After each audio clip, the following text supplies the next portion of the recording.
Like many other beginnings, the male lead officially wakes up and finds himself transmigrated into a character in a game. And this is the game he himself created. The name of this game is A Hand's Heroic Legend, about an academy where countless dangerous events happen continuously. Even when the apocalypse arrives, everything and life in this game still goes on. But that's not the main concern, because the main character of this game has been written by author Bap to easily solve everything. The problem is our male lead isn't that lucky. Somehow he transmigrated into a character who was only added for show, Corin Locke, an NPC in the beginner's quest, where the main character saves the whole village. If things went according to the original storyline, everything would be resolved easily. But this matter isn't that simple. The main character of this game is named Park Sihu. The interesting part is that he's also a player who transmigrated into this RPG, meaning he's also a transmigrant, but there's a big difference between Sihu and Corin, besides Sihu's superior power. Park Sihu was granted the privilege of a player a stats window. The problem is Sihu has never played this game before, but Corin will make up for that.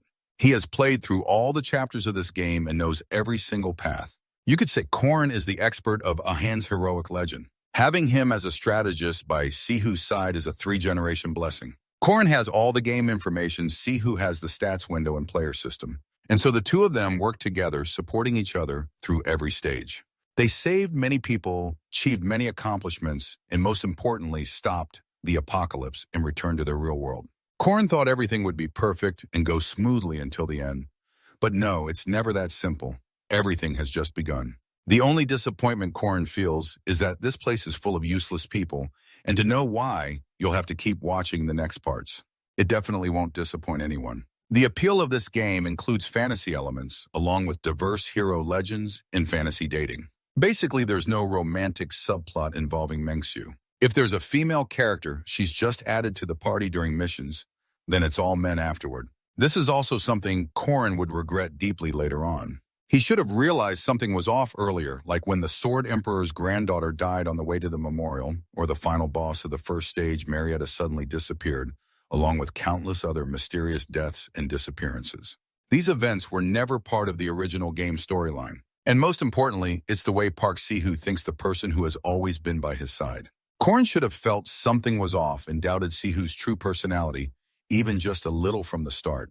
Marietta Dunlap is the final boss of the stage and the heroine of this game, but Corin has never met her because she mysteriously disappeared.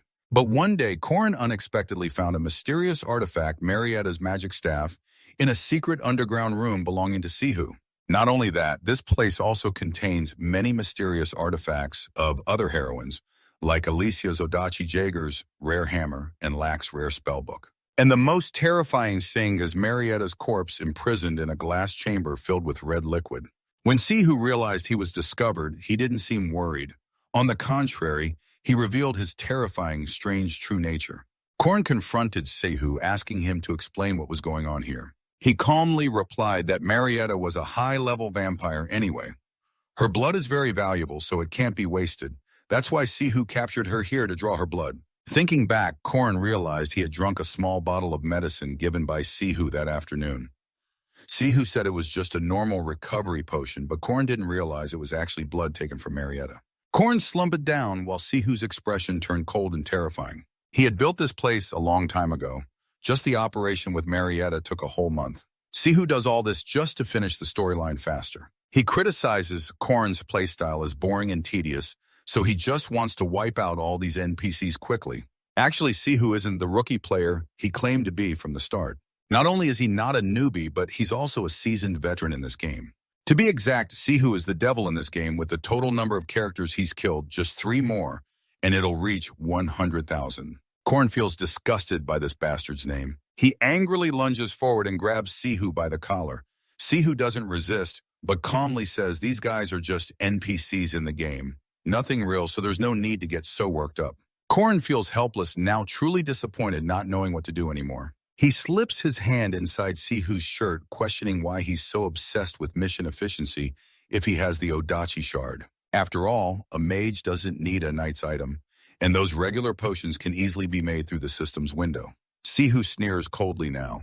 His cold face and eyes turning red look nothing short of terrifying demon-like. He just pushes lightly, and Korn is immediately thrown hard against the wall, his whole body covered in blood. Sihu now seems like a crazy beast, continuously mumbling that he does all this only for Korn. Korn should have been his reason for living his entire world, not caring about those female characters. Aikun pauses for a few seconds, yes, just as everyone thinks. Korn twitches hearing this and keeps asking questions for a few seconds. At this point, Sihu can no longer hold back and will openly come out to everyone. Just as everyone guessed, Sihu is in love with Korn. At first, Korn couldn't believe it. After all they'd gone through 199 chapters, suddenly the whole story being an action fantasy with a BL plot twist at the end just can't be. A terrifying black aura emanates from Sihu. The only reason this whole party is male is because he quietly eliminated all female characters so far. He doesn't care about any of the other guys. The only person he loves is Korn. But suddenly it feels creepy. Even Korn can't stand it and rushes up to punch Sihu straight in the face. He can't believe this guy has such a twisted streak. Korn's wild playboy life was almost shattered by him. When Korn tries to run away, Sihu quickly uses magic to capture him. And he has to be tied up in this extremely embarrassing position no one wants to see. Unbelievable. Not only that, Sihu continues to say things any overlord demon boss would say to his girl. You won't escape me. I will bind you forever. You belong to me because in this fake world, you're the only real thing. By now, Korn feels disgusted, almost wanting to vomit everything out. But in this situation, he can't do anything else. Once his tears fall, the game must end. Maybe Sihu has been planning this scheme for a long time. Now he's starting to create a magic circle to open the final chapter of the game. For Sihu, once this fake world ends, he and Korn will be together forever. Sihu has always acted alone, so even as the final boss, he won't be difficult to handle. Korn can only lie still, waiting for an ending, even worse than death to come. Right then, the system's warning sound rings out. Player has died. Mission failed. So, perhaps Sihu was unlucky and lost at the final round. If you win, you become king. If you lose, you start over. At least heaven doesn't abandon good people like Korn. As soon as he opens his eyes again, he finds himself lying in bed and his voice returns to 3 years ago. This is definitely the golden opportunity heaven gave Korn. He clenches his hand tightly as tears suddenly stream down his cheeks. Park Sihu. I must kill that player in the game. There's an event called the Roteo River Dam Break in the Monster Taming Quest. This river's dam suddenly broke, sweeping away an entire village. Thousands of water monsters flooded out and thousands of innocent people drowned. It was an absolutely horrifying scene. Yet at that moment, this guy Park Sihu became frighteningly excited and joyful. Back then, Korn was still naive and didn't understand why that bastard looked so satisfied. Looking back now, even with dozens of deaths, the only thing Sihu cared about was the experience gained. Remembering his words then, just 3 more kills to reach 100,000. That was enough to drive Korn crazy because of how sick it was. Given the current situation, Korn could easily stop that devil right now. At this time, Sihu was only level 5, just like him. The factors that make him and other players stronger are all at Makaba Academy. After entering the academy, Sihu's strength increased significantly. He hasn't turned into a monster yet, but it's impossible to know how fast he'll develop after joining the academy. There are only 5 days left until the enrollment ceremony. So the only way to eliminate Park Sihu is right now. And the mushroom Korn is holding will be useful to support him in this matter. Returning to the main story happening tonight, Sihu has to complete a mission. The carriage on the way to Mokadan City was ambushed by monsters in the forest. He needs to protect everyone along with the guards until it's repaired. This time, Sihu will go with 2 supporting characters, Leon and Laura. As soon as they got on the carriage, a terrifying roar suddenly came from the bushes. Something suddenly dashed out at lightning speed toward them. Without hesitation, both drew their swords ready to fight.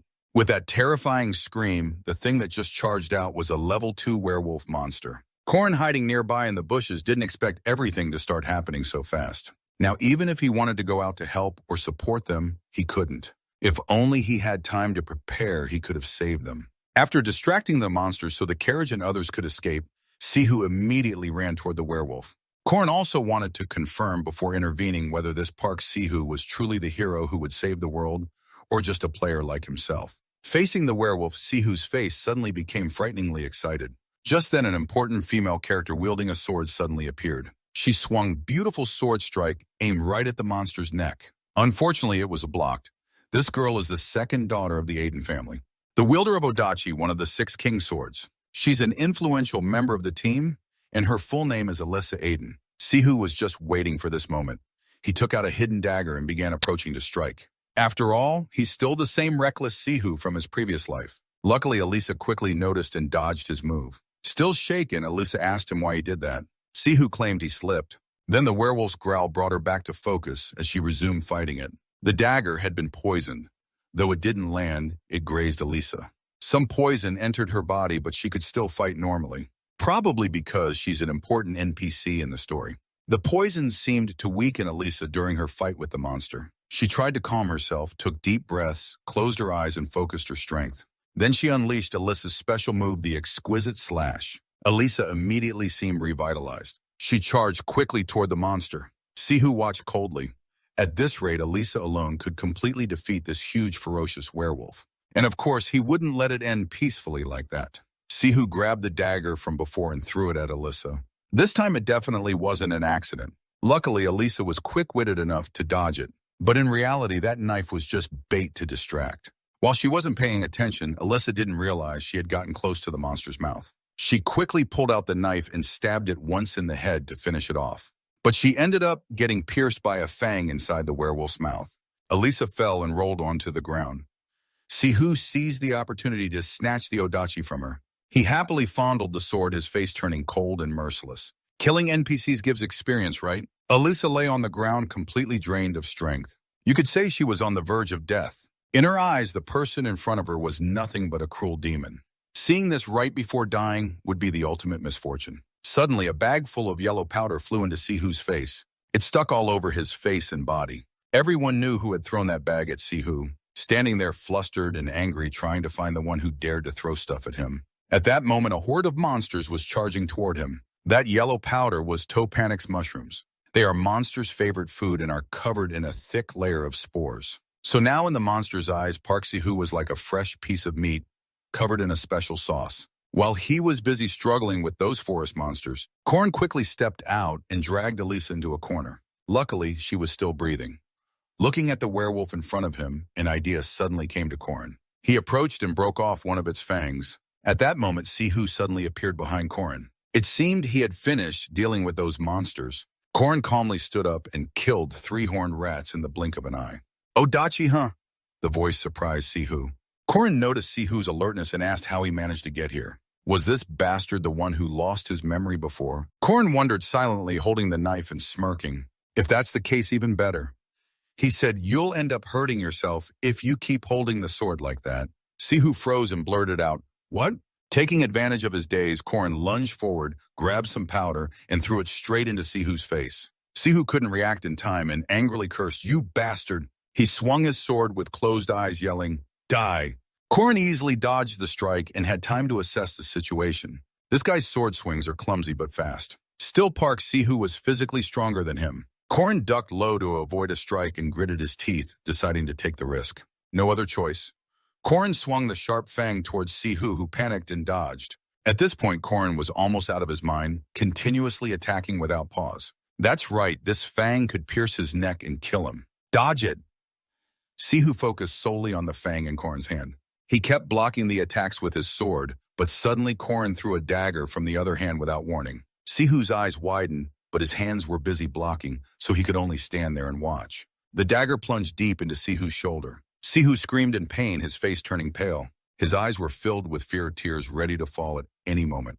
Korn raised the fang high with his other hand, then quickly brought it down onto Sihu. Blood poured out, but the fang didn't pierce Sihu's body. It got stuck in his hand. Korn stared at Sihu, who was using his hand to hold it, tears streaming down his face. But in the end, the outcome was already decided. Korn pushed hard, driving the fang through Sihu's neck, blood spraying everywhere. "Thank you for everything in my past life." Korn thought now, only breathing heavily. He had to admit, thanks to him, he had grown stronger. But even so, he didn't regret doing this. Korn pulled out the fang, having killed the seed of a monster. So Korn stood up and looked at the neatly dealt with corpse. Suddenly, the system announcement rang out. The system displayed the playing cards of Sihu and Korn, along with a series of notifications that players had died, calculating abnormalities in the main storyline, checking the backup world for mutations. Korn ran a potential test, running thought tests, running compatibility tests, running player log tests, transferring experience from the old player to Hero Korn, switching minimum backup amounts for storyline collapse cases and minimum stats, Running the Reserve Player program, Korin Toboe ranked Knight Martial Arts Successor, Reserve Player. Korin observed the notification, breathing heavily and thinking as the Reserve Player. Oh, so now I will have a stats window. Suddenly a coughing sound echoed. Korin was startled and turned his head. Elisa was covered in syrup on her shirt, struggling to breathe, lying on the ground. Elisa! Korin paid attention to her now. Korin worriedly ran over, held Elisa in his arms, and gently asked if she was okay.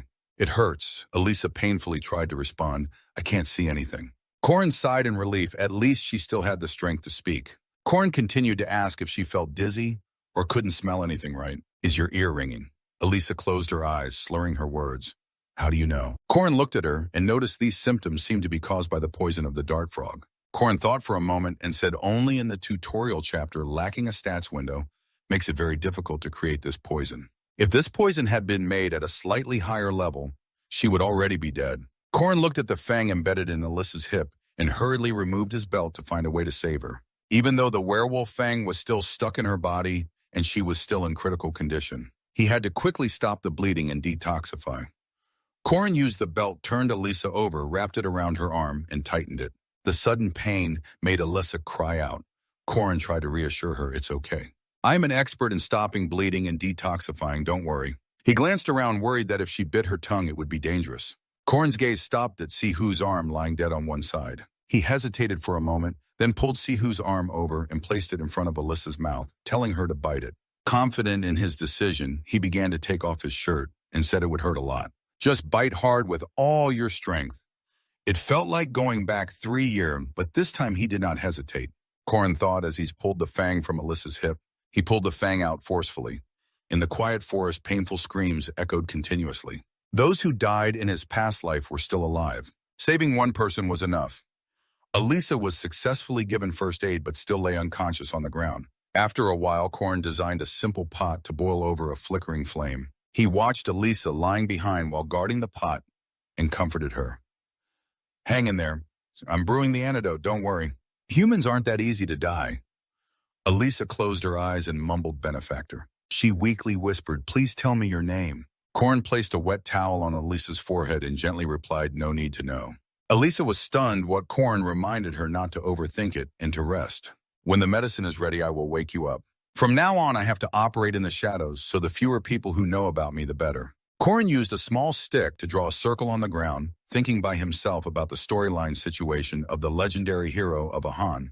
True to its name, it is the story of a hero. While solving incidents at the academy, the player will become the hero who saves the world, defeats countless monsters, and kills the final boss. Someone like Park Si-hoo, the despicable one, also has to follow the storyline. If the final boss isn't defeated, the world will perish. But now Si-hoo is dead, so who will take on that fate? Korin wondered. The system displayed A-rank Knight Martial Arts Successor Reserve Player. Korin looked at it with obvious disgust. Who else but me, he thought. But if I want to do this, at least I have to do it right. Suddenly, a series of notifications appeared. System notification window.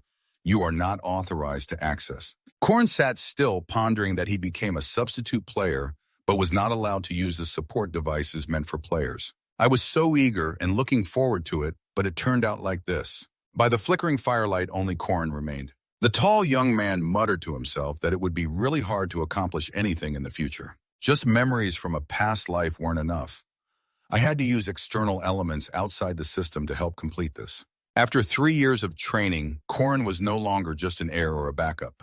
He used his fingertip to draw a character on the ground, and a magic circle appeared. That power created a strong wind that made the flames blaze brighter. Everything was swept along by it. Korin watched with satisfaction and smiled. Just as predicted, it worked. The magic I learned in my past life was ancient runes, old characters hiding power inside. The duty to restrain the oath. This is the ancient triple command, one of the powerful laws governing this world, also the source of human strength and the root of destruction. And I will carve them all onto myself. As soon as he thought that, Korin raised his finger and bit down hard. His fingertip bled, so he used that finger to draw a line on his arm. Among the characters that appeared following the finger's path, the first symbol showed up. These characters began to appear along the finger's trail, but also caused pain, making Korin grimace and cry out. Duty, he silently repeated the command. This will increase the caster's power when they swear an oath. You can easily swear that things like not eating chicken, But because they're so easy, they barely give any extra stats. Still, Korin needs to swear something he can easily carry through to the end. Korin rested his arm on his leg, his body tense from the pain. He told himself, I will not turn a blind eye to greed before the treasures of good people. System displays duty. You will not turn a blind eye to greed before the treasures of good people. Your stats will increase upon completing this task. Failure will result in a 10-point penalty. Meanwhile, Korin continued biting his finger, drawing on the other arm. The veins in his neck bulged from the pain. The system displayed a restriction. I cannot perceive souls in this world. Everything has its own extrasensory ability. Spirits can only interact through mutual connection. Therefore, they cannot use their power to affect things that don't have the ability to sense them. If you don't comply, you will take 600% damage from opponents. Restriction activated. System reports damaged crystals, 0% physical damage, plus 50%, and the benefit to the spirit when keeping the commandment with me is that the rune becomes a shield protecting me from all other spirits. Korin continued with a firm tone, now the last one, the oath. This oath carries the weight of the ancient runes, creating a strong connection. Ancient characters appeared all over his body and arms. However, it's also a great risk, but brings considerable benefit. For this reason, both Park Sihu and I have used it in past lives. Korin recalled Sihu, but even Park Sihu, who mastered everything in the system, failed against the final boss. If that's the case, Korin couldn't help but worry. The heaviest oath he had to take was, I will save this world. Korin opened his eyes wide, filled with determination. This is the noble purpose every warrior pursues. The oath with the greatest ambition, the triple command, was completed. Duty restriction.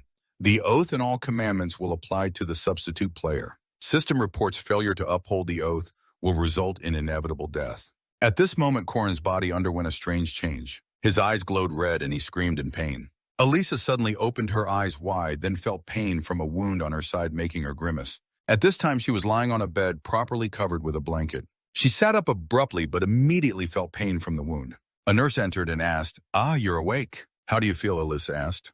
Where am I? The nurse replied, you're in Mokaba City Hospital.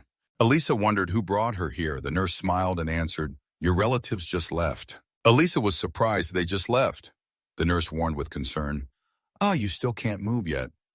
Elisa turned her head, looked around and asked, it's okay, where are my things? She immediately saw the blood-stained belt sticking out of the backpack on the table she noticed and asked, is this the one that belongs to the person who saved me? Why is there still blood on it? Elisa picked up the belt to examine it, her sharp eyes calling the nurse. The nurse was startled. Huh? Elisa shouted like a child. Is there anywhere selling honey candy? The nurse helplessly said, right now you can only have soup. 3 days passed with the beginner task for the Mokaba Academy opening ceremony beginning. At the same time, Korin stood in front of the school, rummaging through his wallet to check if he had a student ID to enter. Hey, what's this? Korin pulled out a letter, puzzled. A letter? I don't remember putting this here. He held the letter, reading as he walked. To my son, you don't know how proud I am of you. Please become a protector of those around you. Korin sighed. When did she put this here? He thought of his family. Korin was an ordinary, mediocre child, but he still had a family. When he first arrived in this body, Korin acted awkward and distant, but they still treated him the same, and that's when he began to love this family and this world. That's the difference between Park Shihu and him. Korin tightly held the letter and smiled happily. At a train station, a crowd stood close together on the platform, everyone a bit confused. Wow, why are there so many trains? This is Mokaba Academy.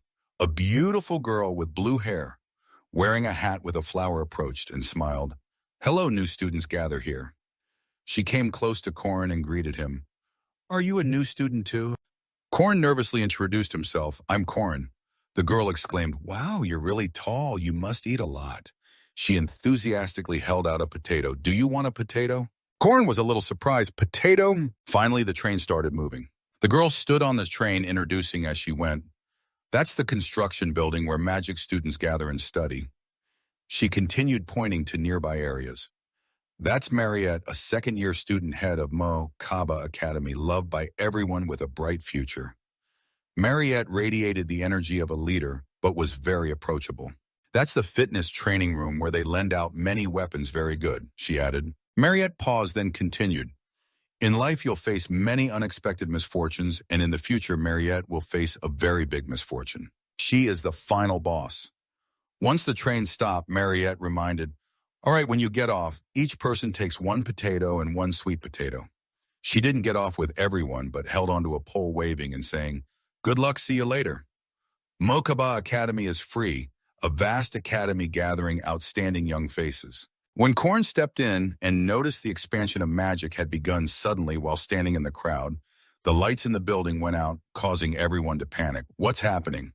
Did anyone see anything?" A voice rang out, "Don't panic. Why would academy students be scared of something so small?" Suddenly, the students were lifted up, floating in the air. Korn scratched his ear, thinking silently, "That's old Haman's voice, he always says that." It's like a training camp. This world has a long history of fighting demons. The most effective weapons against them are superhumans who can use aura or mana, and the place to train these people is the Mokaba Warrior Academy. A figure appeared from afar. "Ah, hello." A man with a cool style walked up and greeted. "I'm Professor Fomax Demand, in charge of this year's opening ceremony." Korn, the Night Department professor, smirked, recalling, "It's been a while since I've seen this guy." Fomax continued, "Most of you probably came here to become knights or mages. When you come here, you already have a certificate." Fomax added solemnly, "But don't be empty barrels making loud noise. Let me see your abilities." All the students stood still. A small screen lit up in front of them. Korn's profile appeared. Korn Aura rank 680, low mana, 120, very low ability, not very high rank, middle 6, very low. Korn looked at the screen, feeling discouraged. "So boring, but my physical stats are shocking." A series of numbers appeared and Fomax loudly said, "Ah, you're looking at your ranks. Stand in front of this number matching your rank." Korn stood in line, smiling bitterly. "About 400 people, so I'm in the last 1%. Fomax suddenly grinned wickedly.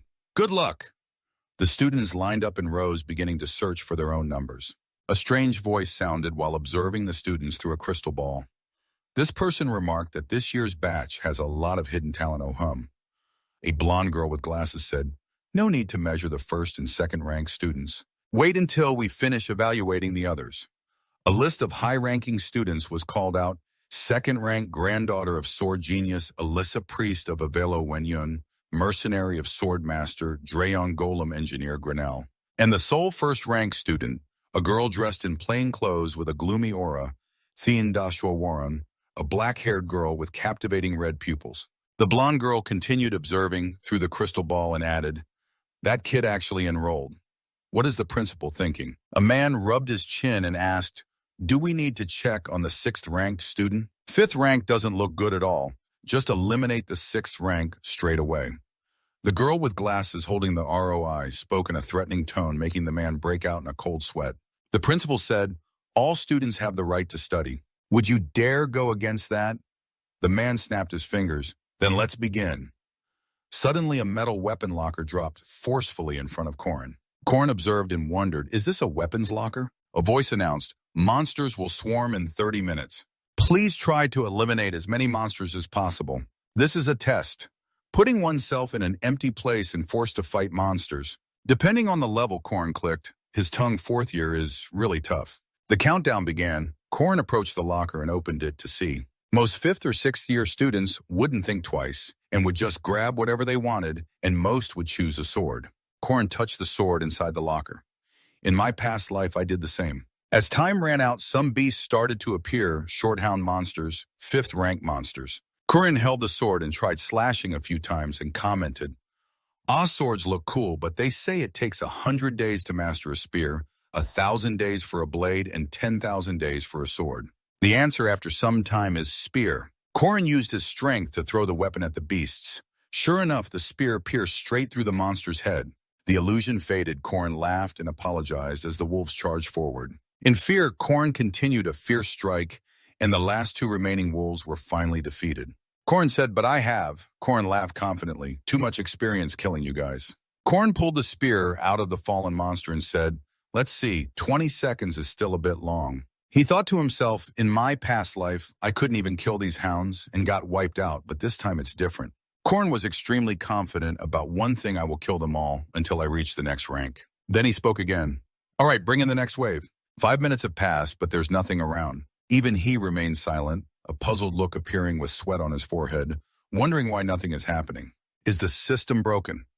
Count Cassius, watching the students' battles with a very disappointed expression, clicked his tongue repeatedly.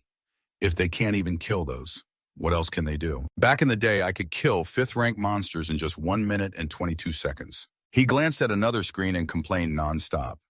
If 5th rank is like this, I don't expect anything from 6th rank. Count Cassius saw Corinne, a 6th-rank student, sitting there yawning casually and wondered, what the monsters aren't being summoned must be a glitch. Then 3 more monsters appeared in Corinne's room. Why aren't the next rank monsters coming out? Why are these ones here? Count Cassius watched the student get attacked and screamed loudly, mocking, "Ha ha, these pathetic bastards." But he didn't notice Corinne enthusiastically fighting monsters behind. A smirk appeared at the corner of Count Cassius's mouth, somewhat satisfied. This is the first success, only took 7 minutes and 22 seconds. Then he turned back to the crystal ball and said, I thought 3rd rank would only take 23 minutes. What are 5th and 6th ranks doing? Seeing Corin relax like he's on vacation again made Count Cassius completely helpless and yell, what's wrong with that bastard? Why is he yawning again? Is the system broken? Monsters are always summoned. Heyman noticed something strange and came over to ask, broken? No way Josephine's experimental magic hasn't failed once in 2 years. Count Cassius pointed at the orb, furrowing his brow as he said, but he should have been eliminated long ago. Clearly those monsters weren't summoned. Heyman looked to the person beside him and questioned, you saw the monsters that weren't summoned. Count Cassius felt uneasy, so he cleared his throat a few times before replying, no, I didn't necessarily have to see that happen. Heyman then understood the situation. So you didn't see it happen. Count Cassius, feeling questioned all this time, gave up caring about right or wrong and said, I told you it was a mistake, I'll summon them again. Corin in the room saw the familiar beast and got very annoyed, shouting, Urg, what the hell is this? Why are these monsters the only ones showing up all this time? Then he charged forward, gripping 3 spears. You're not even trained dogs. As soon as he threw them, the 3 ghost wolves immediately logged out in an instant. Everything happened within 7.3 seconds. The 2 people outside witnessing that phantom scene panicked. Count Cassius's face contorted as he yelled 7.3 seconds. What? Then Count Cassius turned back, stammering and looking at Professor Fomat with a puzzled expression, asking, what's going on? What happened? Count Cassius continued asking, what's the fastest time you've recorded for level 3 and level 4? Forma, still not understanding what was happening, answered calmly, there's a kid named Jaeger who did it in 3 minutes and 30 seconds. Why do you ask? Count Cassius hesitated, then replied, nothing. He looked at Corin and commented, seeing how well he throws a spear, he must be the son of a hunter. After speaking, he immediately summoned a level 4 wild boar monster to see how Corin would handle it. The result, the wild boar was still defeated, and this time even faster than before in just 3.7 seconds. Count Cassius shouted angrily, this won't be so easy. Then he summarily summoned a level 3 bear owl monster. Corin saw the bear owl and remained calm as if looking at a small bird. He gripped the spear, tightly bent forward, and quickly tilted his body to thrust the spear's tip into the monster. However, his attack didn't hurt the owl at all because it still had enough strength to hurl Corin away. The system announced deducting Kenna, and immediately Corin's hand blazed brightly. The owl burst into flames, screaming in terrible pain. In the spectator area, Count Cassius shouted to draw everyone's attention, ancient magic language. Even Fomat was drawn in. Although burned, the giant owl remained resilient and flung the flames off its body. But Corin calmly said, seems like it doesn't work very well. Then Corin jumped, high swung the spear forward, using the momentum to fall back, and stabbed down hard. Hummin observed the whole situation in awe, thinking, that kid definitely isn't a normal level 6. Unfortunately, the monster test only goes up to level 3 monsters. Hummin found it interesting and thought to himself, wow, it's been a long time since I've seen someone this interesting. I'm looking forward to when he fights the evil spirit. Meanwhile, Count Cassius, standing nearby, looked somewhat uneasy and said, well then, let's start the level 5 evil spirit test after this. Corin stood solemnly, sensing around him. He was sure something had been summoned, but couldn't hear or see it due to system restrictions that limited awareness or access to spirits. If that's the case, it means I can't touch the evil spirit. Corin quietly closed his eyes to confirm his guess, quickly calculating in his head 20, 67, 45, 46, 58, 59, 60. After confirming, Corin opened his eyes and smiled mysteriously at the corner of his mouth, thinking, done, it's definitely activated. Suddenly, he raised his hand high and declared, I will forfeit the level 5 evil spirit test. Ghost combined with head stretch level 4 failed, and Benson level 3 also failed. The level 5 monster hunter test only took 7.3 seconds. The level 4 wild boar took 3.7 seconds, and the level 3 bear owl took 11 seconds. Corin went outside happily shouting, "Good job." Meanwhile, Count Cassius stood stunned, unable to understand. He's withdrawing already. Count Cassius was motionless, unable to believe it. Who the hell is this kid? Just minutes later, everyone gathered in the hall excitedly asking each other about the recent battle. Hey, what's your rank? Level 4. I give up, what about you? Hey, 3rd class. Wow, so you defeated both the bear and the Bao 2 demon. Jaeger was standing there proudly with his head held high. Corin realized he was the one who started the fight with the players in the story from Corin's memories of his past life. Park Sihu killed Jaeger because he provoked Sihu. He awkwardly rubbed his neck and thought, even though Jaeger is a bit arrogant and careless at that age, it's normal, just ignore that crazy guy. Suddenly a voice rang out, "Look, they're 5th class." Wow, so they still can't beat those monsters. Some even lost to hunting dogs and ghosts. In a corner, Locke was trembling with fear. Corin realized Locke had been too confident after mocking him and Sihu, and he ended up with the same result as JG. Someone stepped forward and said, "Ahem, good morning, everyone," and continued, "I am Director Ariel Casa. To become strong, you join the academy where the powerful gather." Ariel looked down at the students and added, "Some are already strong, but others still have a long way to go. While I can't guarantee you'll achieve everything here, I hope you find your own path. We are here to help you take the first steps. From the 2nd step onward, it's your responsibility." Finally, he smiled gently and concluded, "Have a great day." Everyone began to disperse. Jaeger proudly shouted, "From today, I am Jaeger 3rd class knight." But as he spoke, Jaeger suddenly noticed Locke sitting in the corner and hurried over to start a conversation. "Hey, Locke." Locke was startled and Diego asked him, "What class?" Locke cautiously replied, "5th class." Diego immediately sneered, "5th class, huh? Pathetic, you can't even kill ghosts or hunting dogs." Corin couldn't hold back and stepped forward, slapping Jaeger on the shoulder with a bright smile. "Hey, Jaeger." Frowning, he asked, "Who are you?" Corin didn't answer but complimented, "Wow, your tattoo is really cool. Your tattoo artist must be very skilled." Diego was surprised, "Huh?" But then he felt happy. "Yes, my mom tattooed it for me. She's a professional tattoo artist, specializing in Linwood style, but I asked her to do it in old school style." Corin chimed in enthusiastically, "She's really good. Do you have any other tattoos?" But that was just a formality because Corin already knew everything. How did Corin know? Because in the past life when Jaeger disappeared, his mother came to the academy and said Jaeger's tattoo was not only beautiful but had a special meaning to help her protect her son at the academy. Back to the present. Diego happily rolled up his sleeve to show off his mom's work. "I also have this tattoo, the flying carriage, a symbol of Mokaba Academy." Corin was impressed. "Wow, that's really cool."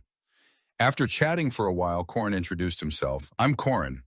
Locke responded energetically, "I'm Locke." Corin continued, "And you?" Locke was a little startled, but answered, "Locke 3rd class."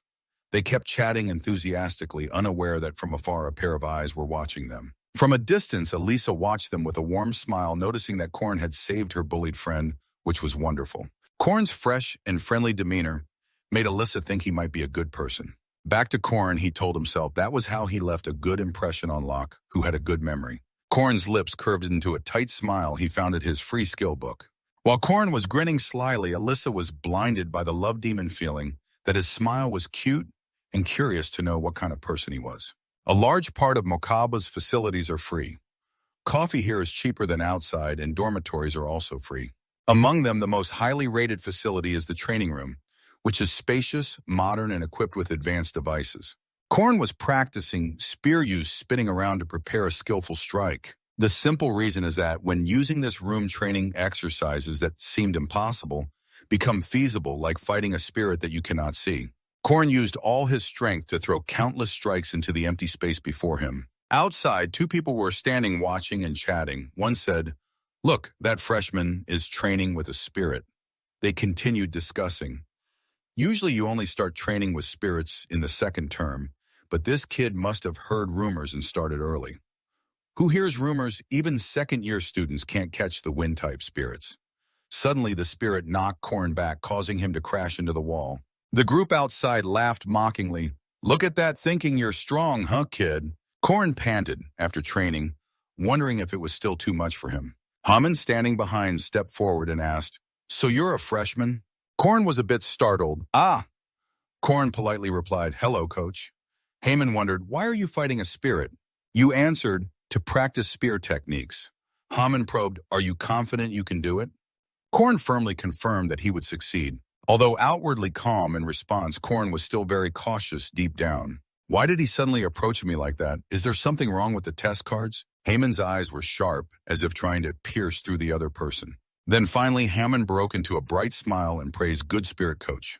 "He gave me 10 meal tickets, then turned to leave cheerfully, adding, 'Once you succeed, come find me, and I'll reward you.'" Korn stood there confused, but just responded with a respectful yes. When Haman left, Korn sighed in relief, wondering why he was so worried. Rewards with food are good too, aren't they? Korn turned back and continued the unfinished work. Now he would start over again, unaware that Mariette had been standing outside all along. Korn resumed training more passionately than ever. Once again, his spirit form counterattacked, severely injuring him. He was thrown backward, hitting the wall with a painful thud. Ugh! Then he lay there, gasping for breath. Suddenly, a soft cloth fell from above, covering Korn's face. Mariette gently placed an empty cup down and asked, "Was it very difficult for you?"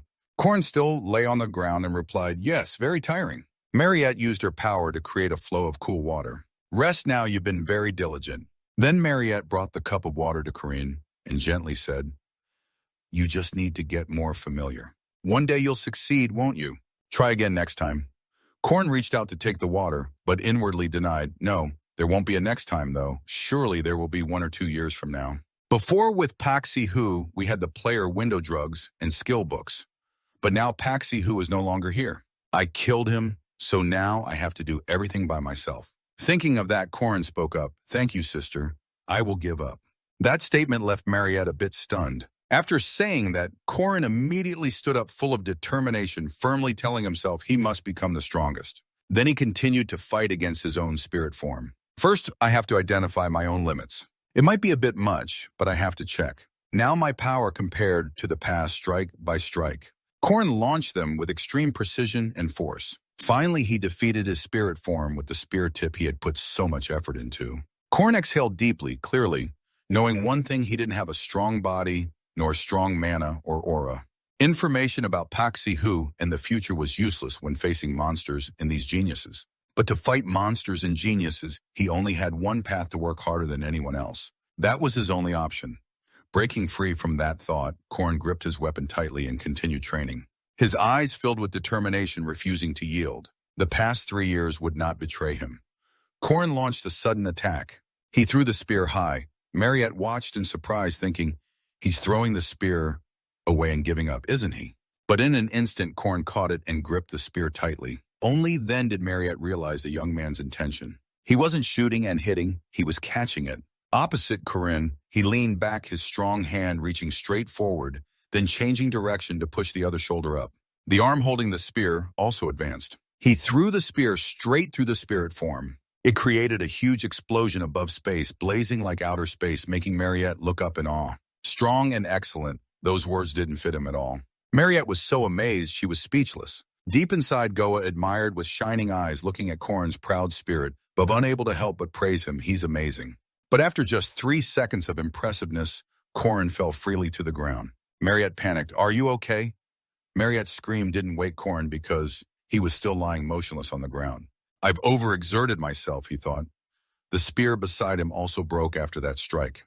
Korn told himself that at least with this body the next day, at the large and grand Academy Hall, Mariette still wore a pure and cheerful expression, welcoming the students. "Hello, juniors.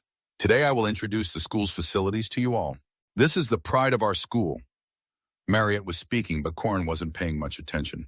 He was focused on his own thoughts, that to fight properly, physical condition is the most important. To increase stamina without relying on Paxi Hu's medicine, there was only one way at the moment. Mariette had led the students on a tour. Korn barely glanced back with a mild look, listening to the advice not to ignore others' misfortunes. Lack was still focused on the book in his hands, so Korn kindly approached, draping an arm around him and starting a conversation. "Hey, friend." Lack was slightly surprised. "Huh?" Corin quickly continued. "Want to go eat with me?" Then he took the opportunity to whisper into his ear about a spell book. A spell book, Corin explained, simply put, it's a skill book, an ancient artifact that grants you a magic or trait just by reading it.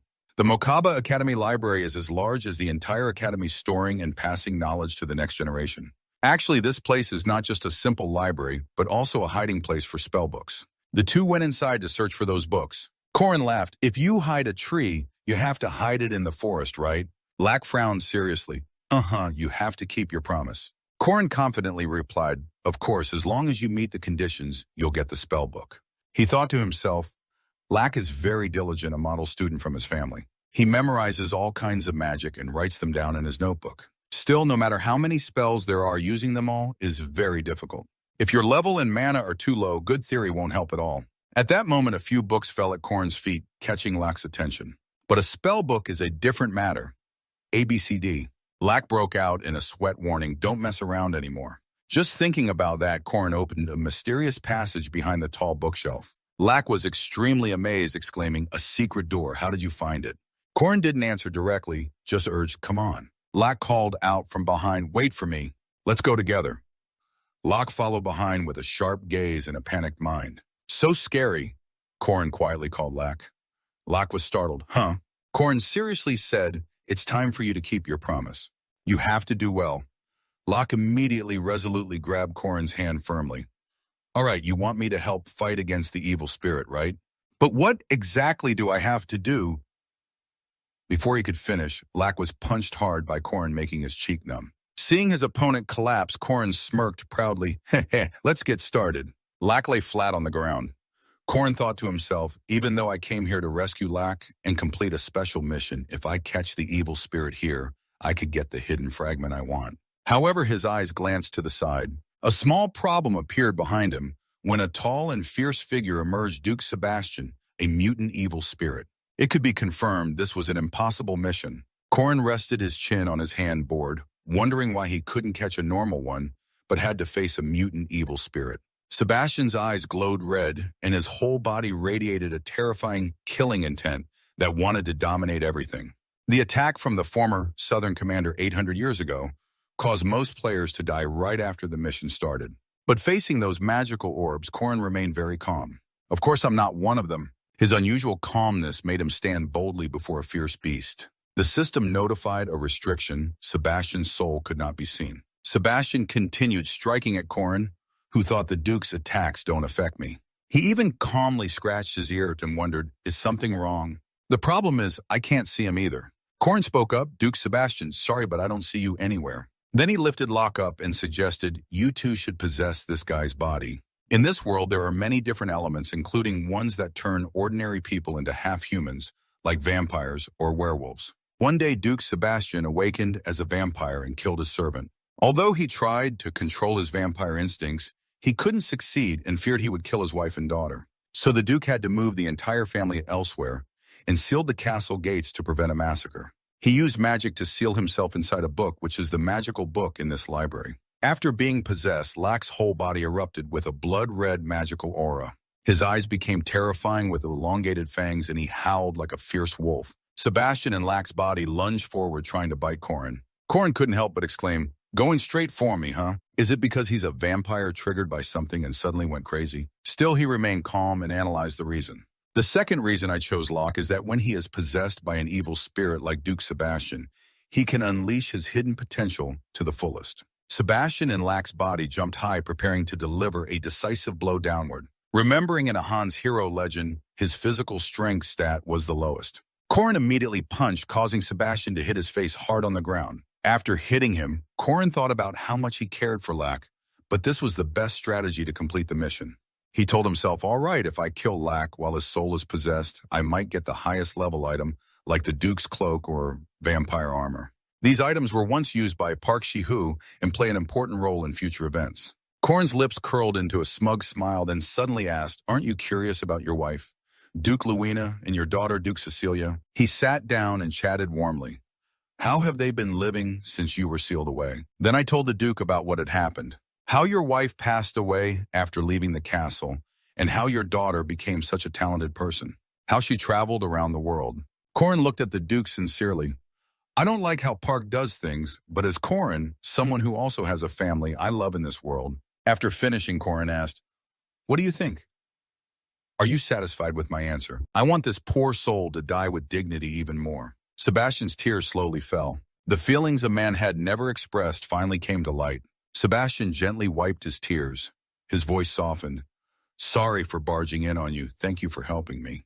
Corin laughed and replied, it's okay, I didn't even get hit. Even if I did, Lack's punch is weak. Then Corin continued, I still have questions. Before he ascended, we talked for a long time. Finally, Corin completed the mission and received spoils, including the epic for the evil spirit of Duke Sebastian, a grimoire magical book that once contained the sealed soul of the Duke. Inside are supernatural powers and spells. If you read it, you can learn them. Persistent, reborn warrior, you have gained a new supernatural ability and ultimately the most valuable and mysterious item. You used the magic book and received a new skill. Persistent, reborn warrior. Like a fighter who never loses the will to fight. As long as your mind is strong, your body will keep healing. Corin held the items but looked unhappy, thinking persistent, reborn warrior is the ability that bastard Park has, but I don't know how much it can heal because he's never been injured. Lack woke up, then immediately felt pain in his chin, making him more alert. Corin saw it and said, you're awake. Don't rush, just now an evil spirit possessed your body. Lack wondered, doesn't possession usually cause chin pain? Corin asked back, then looked away. Beats me, I'm not sure either.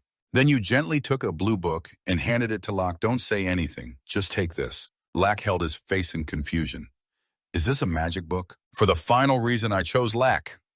Corin replied as he approached with surprise, then asked again, just to be sure, am I really taking it? Seeing Lack's excited and delighted expression while reading the first few pages, Corinne thought to herself, she sometimes wanted to see how someone strives to earn their reward. System mission notification. Do not ignore the misfortune of good people. Mission completed. Duke Sebastian at difficulty B. Reward 80 points evenly distributed. Unable to view detailed info. Corinne caught Lack's tired body. Seeing the notification, he was very surprised. I got 80 points. In this game, each level up grants 5 attribute points. Then this number must correspond to leveling up 16 times. I didn't even see a level up notification, so the level 1 reward is just 80 points. Could it be compensation for not being able to directly increase attributes? But with this much experience, Corinne thought as she carried Lack and headed outside the platform. A mission command. Do not ignore the misfortune of good people. 40. Attribute points evenly distributed. 2. Corinne did not ignore Liberman's misfortune. 40 on attribute points evenly distributed. X at 2. Corinne did not ignore the misfortune of Duke Sebastian. Scene shifts to the physical training room. Marius's cheerful voice rang out. Anyone want to eat some potatoes? Everyone eagerly responded to this humble dish. Me too. Mariette approached Corinne and asked, are you planning to capture spirit orbs again today? You replied yes. Mariette hesitated, then smiled and said, I believe you can do it. As your junior, I will cheer you on. I will always cheer you on. The guys gnawing on potatoes behind all looked down on Marius. How could a freshman 5th-year kid catch a spirit orb? I was very focused, but I failed yesterday too. Don't give a false hope. Why does the rookie keep drawing Marius's attention? She laughed, really. She bet 2 gold coins that Corin will succeed. The crowd buzzed. Kataman Shourba is scolding her for caring about the rookie Corin, while others bet 7 coins that Corin will fail. Corin looked helpless. Why use me for betting? I just want to train. Your hands slowly grasped your own spear. Thought to yourself, whatever, just focus. I already have attributes from helping Sebastian ascend, so I'm sure I can catch it. But now I don't even know how strong I am. You decisively swung your spear in a long, powerful arc. Let's try with the weakest basic ones first. The strike of the giant snake burst, then charged like a storm. The technique I used to defeat spirit orbs before was the snake slither. Among snake techniques, this one is pretty difficult. So using the most basic move, the giant snake burst, probably won't defeat it in one hit. The spirit orb was hit and shattered everywhere. The ones who just looked down on you now had their mouths open in shock. Just one hit. Has the giant snake burst reached that level? Strangely, even Corin was surprised by his own ability at this moment. Wait, isn't this too strong? Marie approached and praised yesterday he shocked us with just 3 moves. This time he only needed 1 strike. You hesitated a little and replied yes. What are you thinking? Surely she witnessed everything yesterday. Doesn't matter. More than one mage can identify the giant snake burst by sight. What kind of unreasonable sharp eyesight is that? Marius nearby asked softly, what's wrong? Is there a problem? Then suddenly handed over a small bag and said, here's your share. Korn was confused. Yes. Looking at the desperate crowd behind, Marius explained, thanks to you, I made a little too. Of course you should get a share. Corinne asked again. Your share, Marius wondered. Why don't you like it? You smiled slyly, thinking, of course I like it. Whoever complained about money? Getting money makes Corinne feel great inside. Mariette, you really are smart. Keep it up in the future. At night, the full moon shines bright across the sky. Corinne ate dinner while reflecting that in her past life, she was the same. She fought hard to refine her martial skills. Now it's the same. She's almost reached the 5th step out of 6 on the path to enlightenment.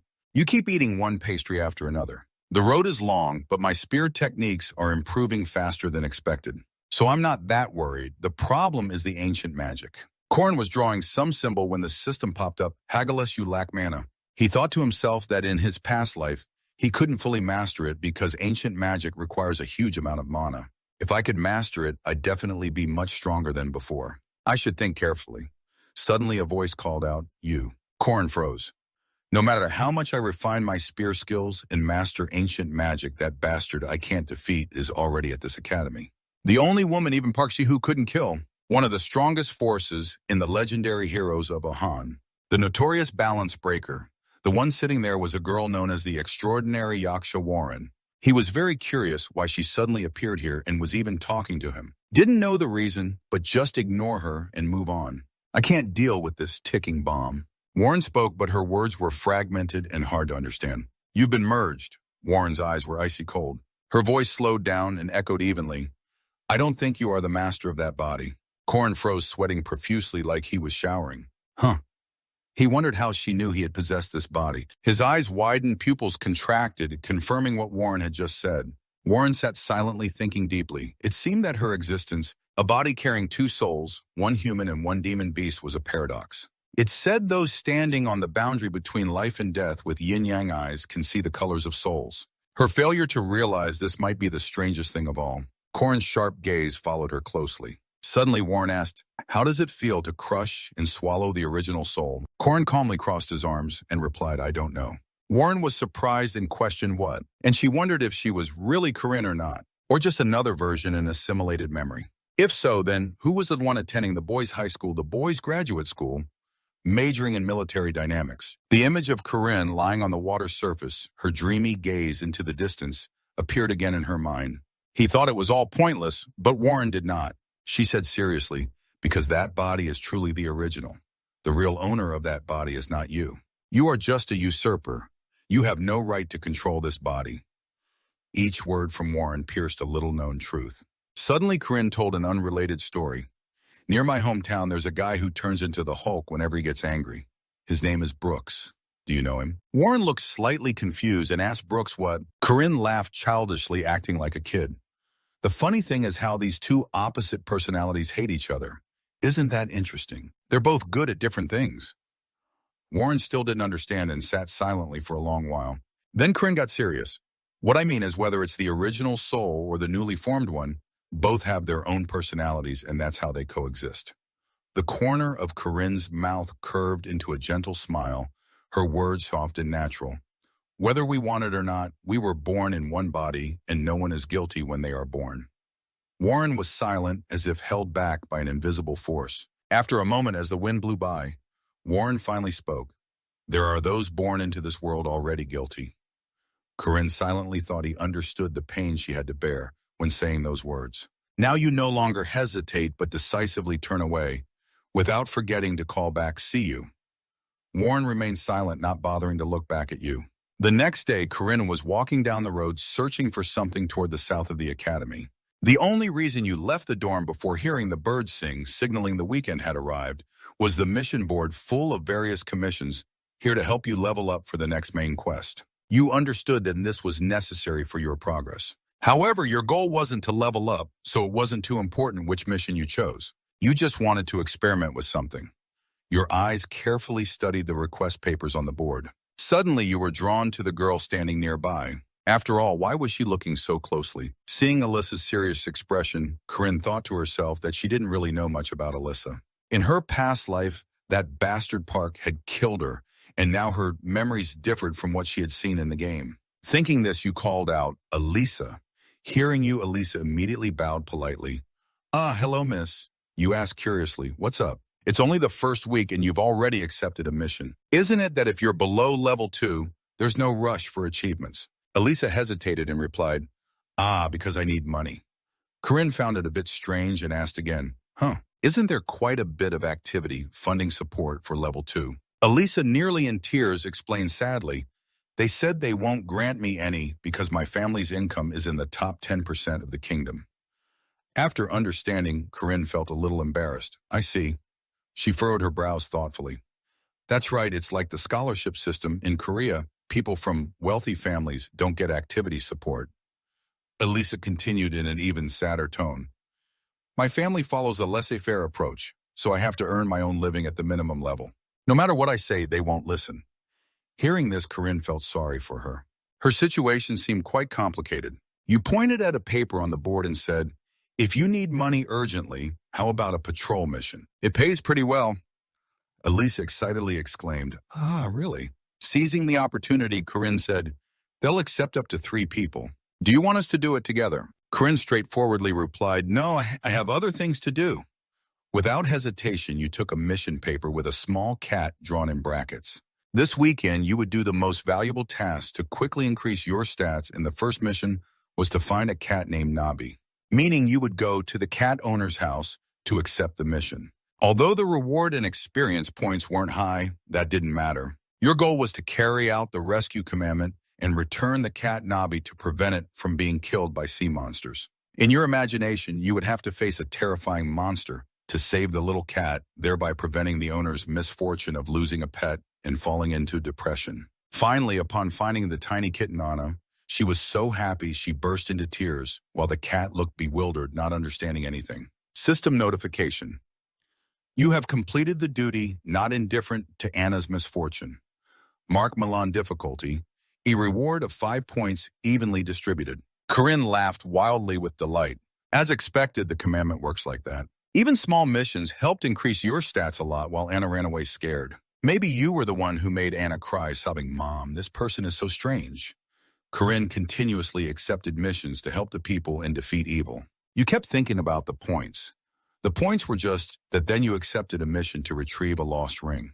Inside, those 2 words kept repeating like you were obsessed with points. Suddenly, you remembered something important and stopped for a few seconds. "Ah, wait, there's a mission more important than points that I noted before going out today. Almost forgot." Scene shifts to a very strange-looking house. A shout echoed from inside. "This isn't it!" Turned out Yoon Kaijo was angrily banging the table. "This isn't it either." Yoon Kaijo didn't understand why he was so angry as to break the table, even though he had made a sauce from more than 10 ingredients like garlic, carrot, chili, but still couldn't find the right recipe to keep the cold chicken delicious. Suddenly, a voice rang out from behind. "Not that one?" Yoon Kaijo curiously turned around to ask someone. Corinne stood at the door, the light shining on him, making him glow like the male lead in a movie. "Add malt syrup and your problem will be solved." Then he leisurely walked away like a fool, ha. "All right, I'm off." Yoon Kyojo felt unlucky to have met him sarcastically, who would add malt syrup anyway. It won't change anything. But after trying a little malt syrup, Yoon Kyojo immediately shouted in surprise, "This flavor is it." Korn stood outside of the door, tossing his hair like a charming guy. "This is the mission I have to complete. The world would be chaotic without seasoned fried chicken." The system notified that the duty was carried out, not indifferent to Yoon Kyo's misfortune. Difficulty E reward evenly distributed 5 points. Korn frowned, unable to believe his eyes. "What is this? Does this commandment still require? I just want to fulfill a personal wish." Then he cheered happily. "Awesome, that's right. The person making the seasoned fried chicken can't be evil." He stood in the middle of the town laughing like a crazy escapee, unaware that Warren was watching from the rooftop. Warren kept his indifferent, emotionless face and said, "A strange person."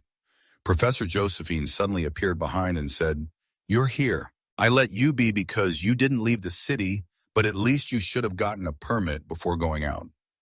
Warren said nothing, just turned away. Professor Josephine was puzzled by his reaction. Deep inside, Waran still echoed Korin's earlier words, because being born is no fault that is happiness. But the careless words of a certain man made Waran recall maybe it would have been better not to be born. Thinking of that, Waran just stood silently high above, watching the fiery sunset slowly fade away. The next morning at the hunting ground in the dense forest, Professor Joseph was announcing the rules to the first-year students. Today you will be evaluated based on your survival skills in this hunting ground. Those who reach the hut in the north of the forest will be temporarily approved. She spoke seriously. Professor Josephine continued to give detailed instructions. Wear the wristband that corresponds to your rank. You will need to return it at the hut at the destination point. You will receive points based on the time you arrive at the destination with that wristband. The rewards will correspond to the points you have. Corinne thought to herself. As expected, Warren did not show up. After all, Warren never participated in practice sessions, maybe for fairness. Suddenly, someone called Corinne. He turned around and gently replied, Alyssa. Was the mission completed well? Alyssa answered, yes. Thanks to you, I earned some living expenses. Corinne smiled, lucky it was useful. Suddenly, he offered a large round candy and asked her, want some candy? I planned to buy it for my little sister, but it was too sweet to eat. Alyssa excitedly exclaimed, really, honey bomb candy. Can I eat such a precious thing? Professor Josephine announced. All right, students. The hunt event begins. The ROI waved and immediately a magical circle appeared, covering the entire sky, astonishing everyone. Only Corin was completely relaxed, enjoying the moment. I've seen countless mages, but using spatial magic on such a large scale is definitely only Professor Josephine's skill. The great mage remains the same. In an instant, he was teleported to a strange forest. Two screams made Corin turn back and exclaim, just started, and already fighting. The hunt is an important event. Even veterans have to retry countless times. This is a battle royale system where you start at random positions and must take opponents' gloves to accumulate points. Right, let's have a fierce duel. I'm not interested in you guys. Corin ran past two people tearing each other apart. Corinne's lips curled up proudly. The most dangerous person right now is Elisa level 2 with the blue wristband. Corinne used her finger to guide herself. Warren isn't here at the moment. As long as I handle Alyssa, the rest are just free points. Elisa, you might not know. He whispered, I put a tracking ancient rune on the candy you ate. His eyes became cunning. Like a bogeyman with a snake-like tongue, this rune will ensure we meet again. He dashed off, laughing and calling Alyssa's name. Ha ha ha, Alyssa, Alyssa.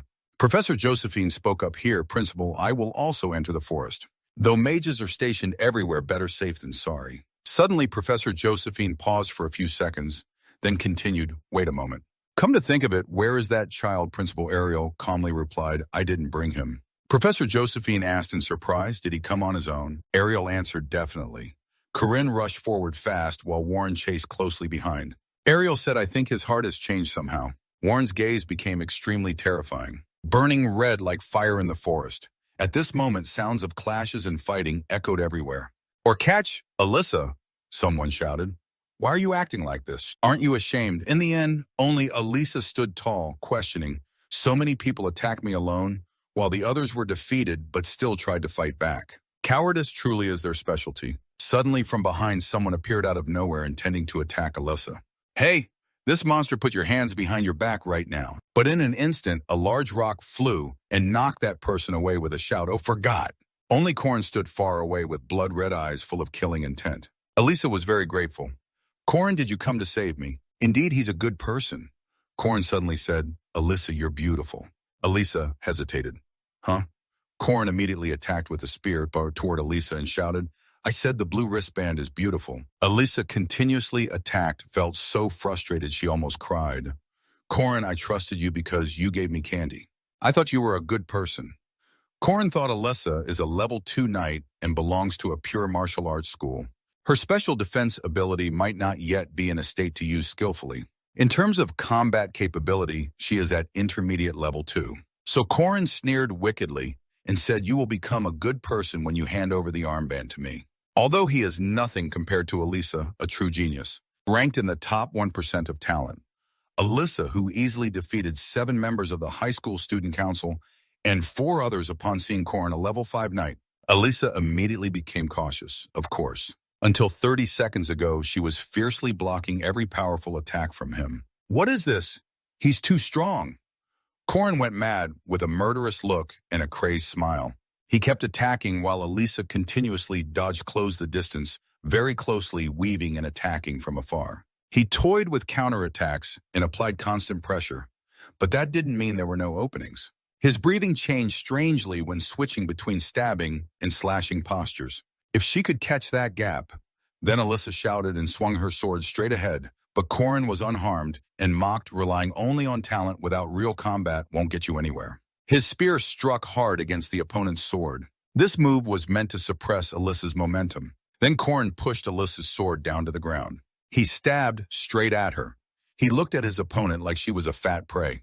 Elisa raised her head, drenched in sweat. What? Watching Corrin's movements and attacks stunned Alyssa. Combining 3 basic moves into an effective attack and at the same time a sharp counterattack was the spear strike. Just thinking about that, she was hit and knocked backward. Corrin didn't know what a delicate and beautiful spear was. He unleashed a powerful 6-combo spear assault. Elisa was pushed back but still tried to resist. But in the end, her body was seriously injured. Luckily, I managed to channel energy in time to block the blow. Otherwise, it would have been life-threatening. Her face twisted in pain. She gritted her teeth. Although not strong or incredibly fast, the perfection level of each technique was extraordinary. What the hell is he looking at? Corrin burning with fighting spirit. Elisa had to ask herself, is this really a level 5 knight? I have completely failed. He is mercilessly taking the gloves I was going to use. Suddenly, a loud noise came from behind with dust flying everywhere. Hey, this is a scam, Corrin turned around puzzled.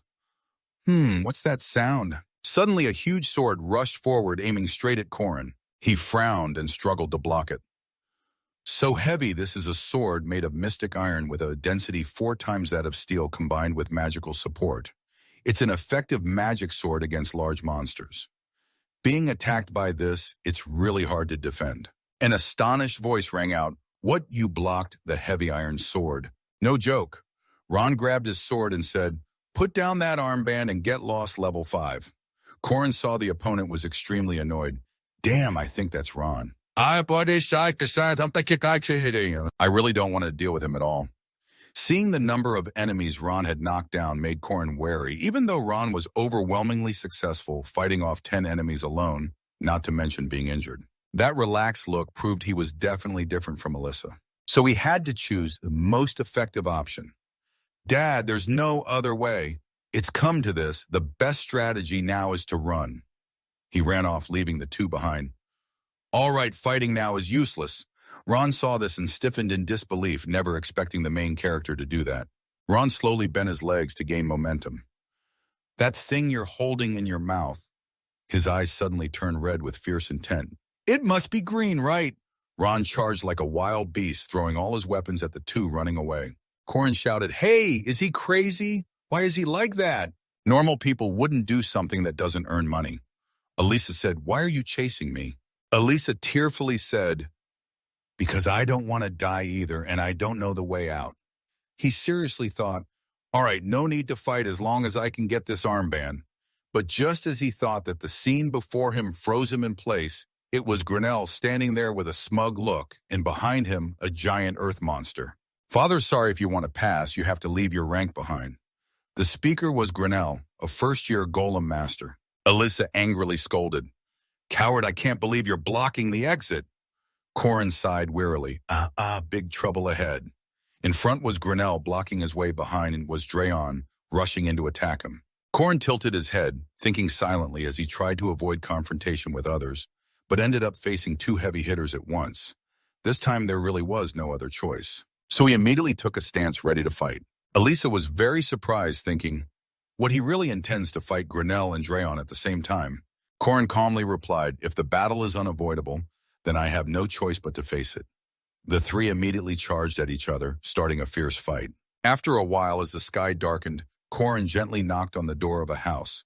A voice called out, "Oh my, it looks like the champion has arrived. May I ask, who is it?"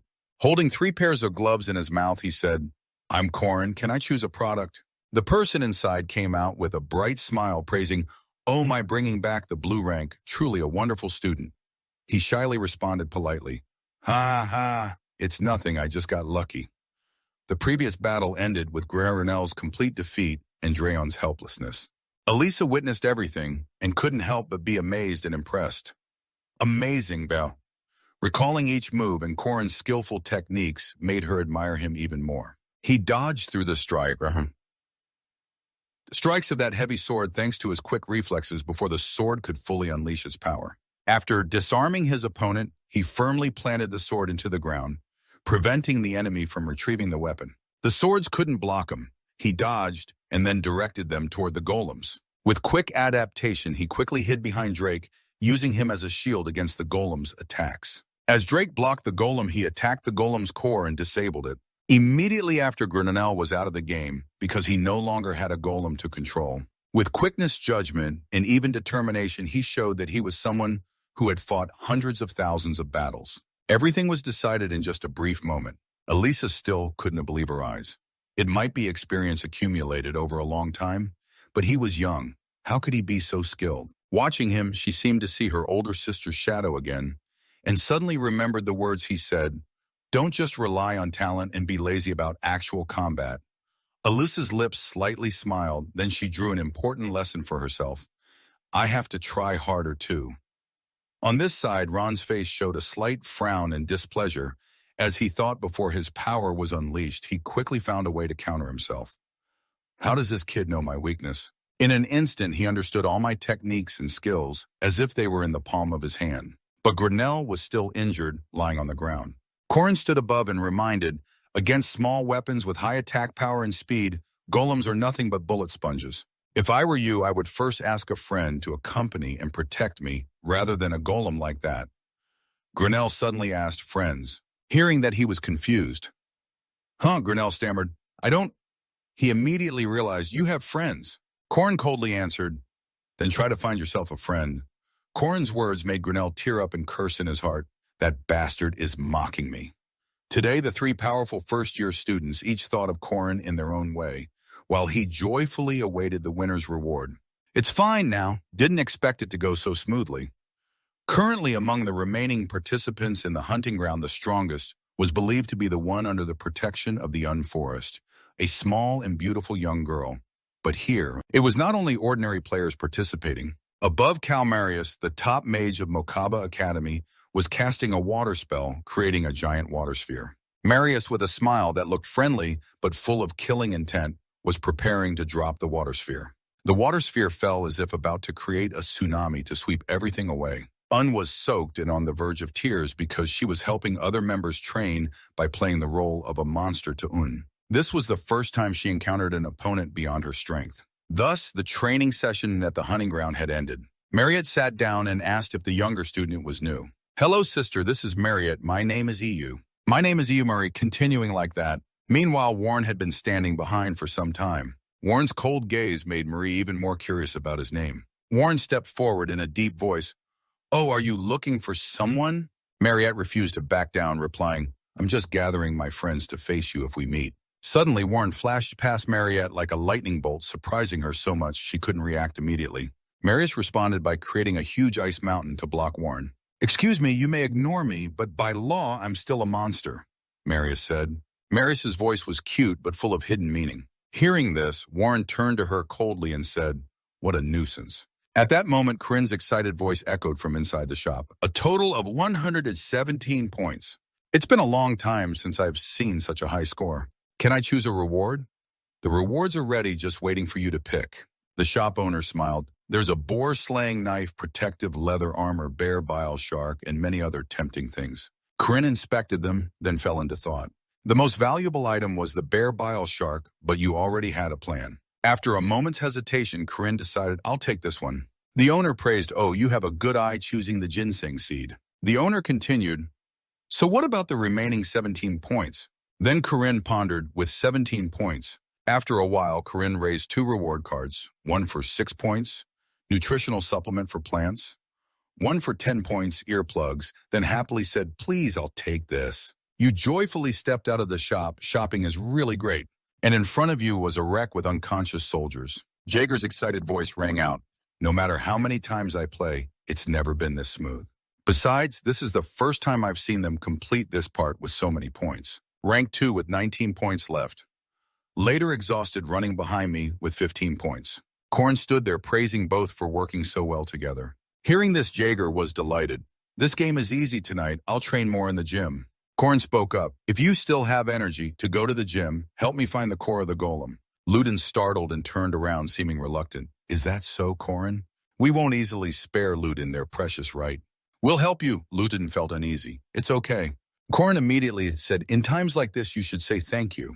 Looking at Ludin, Korin recalled her previous life, working a lot with Grinnell, who didn't have many heavy hitters like the golem in big monster battles. Everything was coming to an end. Rank 2 Mage Grinnell was restoring the golem's core. Rank 2 Knight Elisa was injured. Rank 2 Knight Ron was exhausted. Rank 2 Mage Drid. Un had fainted. Korin, frustrated, helped Un up, thinking, how could she die here? What are the teachers doing? If life is that important, she must only be unconscious. Yoon whispered, Mariette, that girl, she... Suddenly a terrifying roar echoed from the forest. Corinne panicked. What's happening? A pack of all kinds of beasts charged at unimaginable speed. Seeing this, Eon hurriedly urged, run, Marius. Corinne frowned, wondering, what about Marius? Marius, with a natural talent for analyzing magic and infinite mana, was a mage who had never experienced despair or failure. She was Mariette, a true genius, as the senior professor said. For her, this hunting ground was just a playground. She only needed to adjust the difficulty and help juniors grow like a senior. That's how she acted when overwhelmed in battle. Marius tried to stay calm and thought to herself, I need to analyze. However, she no longer had time to do that as Warren leapt up, preparing to attack. Mariette also tried to use a skill to stop him, but it was no match for Warren's strength. Seeing the situation worsening, Marius frowned, realizing she couldn't stop him with only basic magic. Although she promised the senior professor not to use magic stronger than intermediate level for attacks, she was now forced to use advanced magic. In other words, whether she wanted to admit it or not, Marius had started using full power. And at that moment, Warren rushed forward and kicked her straight in the stomach, causing her pain. Then he smashed a tree trunk hard, creating a large hole. Mariette struggled, trying to withstand the pain tearing through her body. At this moment, Mariette was trembling with fear, begging, don't come near me. In front of her was not a mage technician or any kind of game character, but a natural disaster in human form, Warren. Mariette tried to focus the little strength she had left to prepare a move, but then she shouted in despair, don't come near me enough already. A familiar voice rang out from somewhere and Warren stopped. Hearing that voice surprised Mariette. A woman appeared blocking Mariette's path, gently asking, are you okay, dear? Mariette looked blankly at Professor Josephine. Realizing she was safe, Mariette breathed a sigh of relief. Yes, I'm fine. But just as she finished spewing, her strength completely vanished, and she fainted. Professor Josephine glanced quietly at Mariette's pitiful state without saying a word. Unexpected results appeared in the hunting ground. Korin reported, first, the person who returned first and scored the most points is me, a fifth-year student, while the top first year is Warren. And there has been a conflict between the top second-year Marius. She is currently being treated in the medical room, seriously injured and still unconscious. Korin thought, scary. I thought she had awakened into a boss-level creature. She looks okay. Probably everything is still following the original storyline. Let it be for now. There are still 3 weeks before she awakens. Now I have to go to prepare a few things.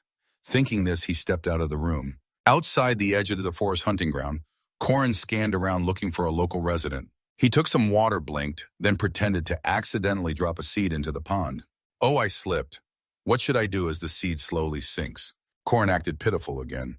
No, it's a precious seed that my mother left me. No. Suddenly a voice rang out. Why are you crying?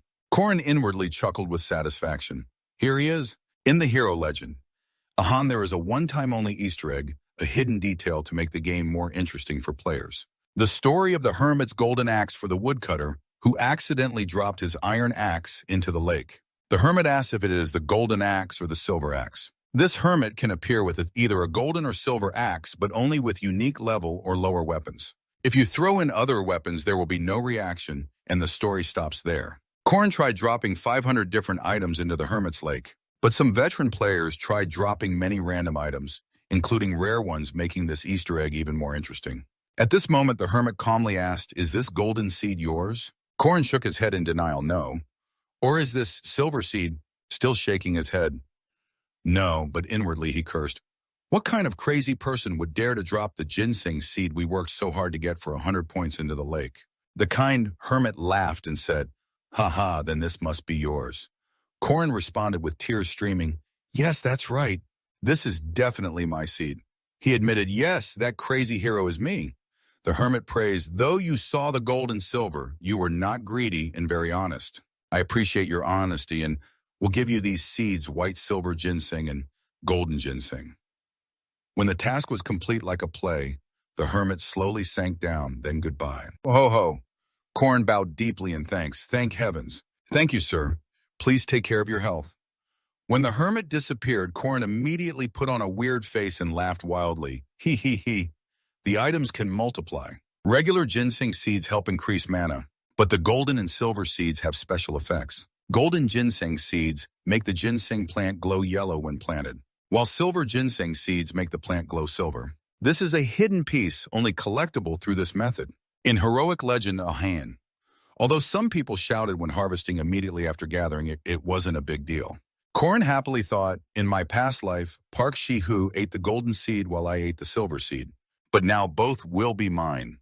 What made Mariette the first boss and awaken into a special vampire was the real mission that would take place in the next 3 weeks, the confrontation with the City of Mist's vampire killer John Doe. Korn didn't know how the demon tribe's minion and Marius had awakened, but there were 3 weeks left. And that's why he decided to show his power to the strong ones in rank 2. Because no one wanted to fight a weak rank 5 knight, even if he asked for help. The first thing that attracted them to the main player was innate talent and strength. When Korn calculated they would be fully recovered within a week. By then I'll suggest forming the first boss guild in heroic legend, a hand special vampire Marius. On the full moon night, Mariette suddenly sat up, but she still had 3 weeks before awakening. Isabel, who was standing by, noticed she had sat up and immediately asked, Mariette, how are you? Then she worriedly asked, Mariette, are you okay? How's your throat? That first-year girl should know her limits. You're also restricted by the ancient magic level. However, Mariette remained silent without responding. If Korn was well-prepared, confident, and had the right members, he would easily save the girl from her unfortunate fate. Until then, he would train Elisa Root Ron, the mercenaries controlling the sword recruit Driz, from Avalorn Forest and get closer to the wizard golem Grinnell. A series of goals were set that made Korn extremely excited. He thought to himself, all right, perfect. If I prepare thoroughly, this will be a piece of cake. As long as no variables come up. At that moment, Mariette's eyes suddenly opened wide, revealing blood-red pupils. Before Mariette, Isabel appeared like a real prey. Immediately, she lunged to pin Isabel down and opened her mouth to reveal 4 sharp fangs. She hoarsely groaned, I'm so thirsty. Suddenly, Professor Josephine slammed her hand on the book and sighed, You're so annoying. Then she rested her chin, frowned, and said, If I'd known, I wouldn't have sent this to you. If you want to learn, I'll tutor you privately. Reflect on yourself. Hearing this, Warren looked dazed and sadly said, Should I just jump off the building now? Well, suddenly Korn appeared from somewhere outside the window, hanging upside down, and cheerfully said, Wow, I knew you'd be here. This surprise appearance startled Warren in confusion. Korn was hanging on a branch holding a box of pastries and continued, Warren, right? I think I've seen you before. I'm Korn. Can you open the window? Warren hesitated and opened the window. Korn held out the box and said, Here you go. I didn't know what you liked, so I just bought these. And it's weird to come empty-handed anyway. Warren remained silent without a word. After a moment, she said, Climbing trees like that is against school rules. Korn just laughed teasingly. I'm not inside. I'm climbing a tree. And what if I were inside? Seems like Josephine's not here either, right? Although joking, Korn was actually thinking she came here to see if he was hurt, but saw no wounds. It seemed he was banned from going out because of what happened at the hunting grounds. He then thought about Professor Josephine, seriously wondering, Warren is a noble, so it's natural she worries.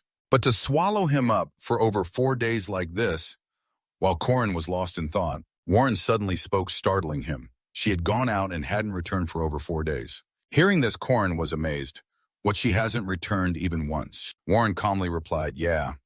Warren's indifference made Korn even more shocked. In his panic, he accidentally slipped and fell from the tree to the ground, making a loud noise. At that moment, the system suddenly displayed a notification activating the persistent rebirth warrior. Korn lay on the ground, clutching himself, crying out, Ouch, that hurts. See you later, I'll bring food to you tomorrow.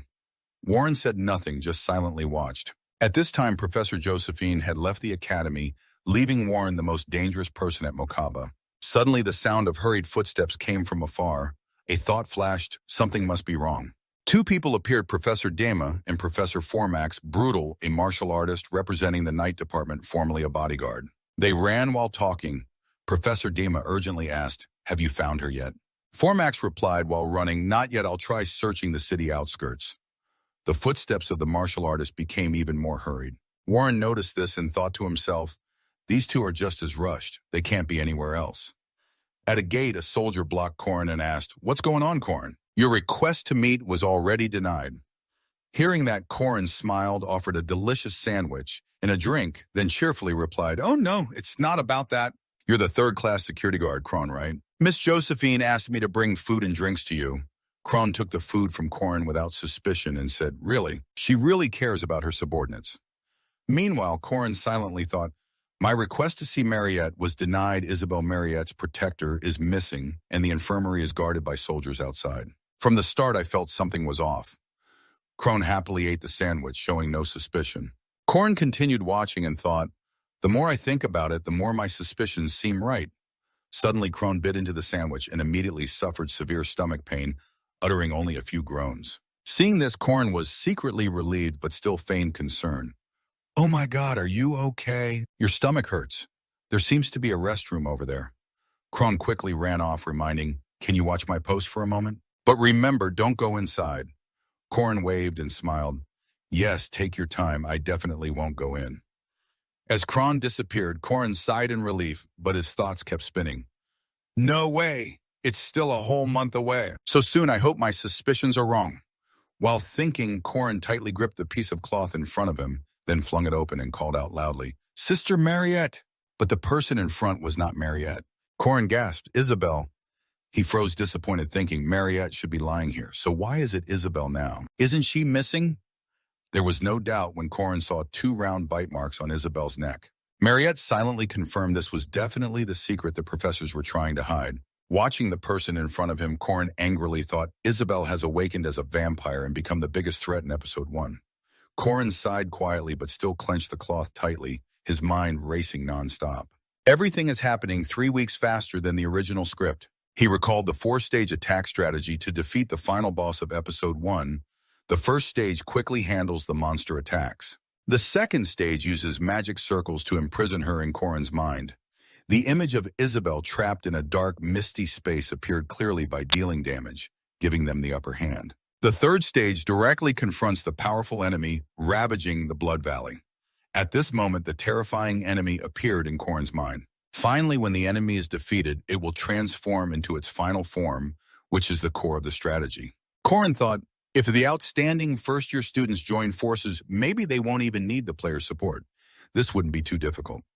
The image of 4 close friends flashed in his mind, but he soon felt regret. To reach the third stage, Elisa, with teary red eyes and a pained face, was hurt because of him.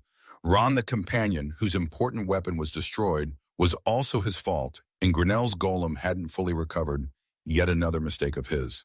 Corin held his head, both shocked and angry at himself. This isn't good, damn it! At that moment, the image of a fierce vampire appeared in his mind, a familiar scene from the original script after the encounter with the vampire killer in the foggy city. Marius lost control and attacked his roommate, then fell into a rage in his previous life. When this happened, Corin recalled the scene shifting to a 3-story house where he and the group waited for Mariette and Isabel in the dormitory to resolve everything. The scene in Corin's memory shows all 5 team members gathered there, but Paksu deliberately let Mariette escape. Everything is now chaotic because of my actions. I suddenly recalled the image of Elisa being attacked and thrown far away, suffering severe injuries with 8 broken bones, while Grinnell's golem was completely destroyed, leaving him unable to fight, a truly disappointing sight. Suddenly, Warren appeared with a terrifying surge of power. I also thought about Warren joining, but I couldn't predict how the battle's outcome would change if that happened. The scene shifts to a corner in the gym. Corin speaks up. Here's the employment registration certificate. This mission is especially difficult. I need to find and capture someone alive. Ron furrows his brow and replies, Are you crazy? The rule for mercenaries is to only take sure win battles, plus you broke my sword. I only have 2 left now. Before Ron could finish, Corin interrupted. The reward is 2 gold coins. If you still don't trust me, I'll leave this as collateral. He pulled out a pure soul dust card, causing Ron to hesitate. After a few seconds of thought, Ron smirked and said, You really are a boss who knows how to read people. At that moment, the system announced, Ron has joined your team, Corin. Laughing with satisfaction, the scene shifts to the library, where Korin opens a book on the shelf and studies it intently. Suddenly, Eon appears hesitantly and asks how you know about this. I thought all the records burned down with the forest. Korin calmly replies, I once read a book about it. The alphabet you're using is the Agam script, right? You're here to find it, aren't you? Then Korin decisively closes the book and looks at Eon. If you help me, I'll teach you all of this magic. Yoon hesitates and asks specifically what he has to do. The system announces Dridyeon has joined your team, Korin. Unable to hide his satisfaction, the final scene shifts to the canteen where Korin is trying to persuade Locke and Jaeger, who are sitting in front of him. Locke says slowly, I'm forming a team, but this mission is both difficult and dangerous. The pay is low, and we might have to face an extremely powerful demon clan. Korin patiently convinces them, but if we succeed, we'll gain honor and fame.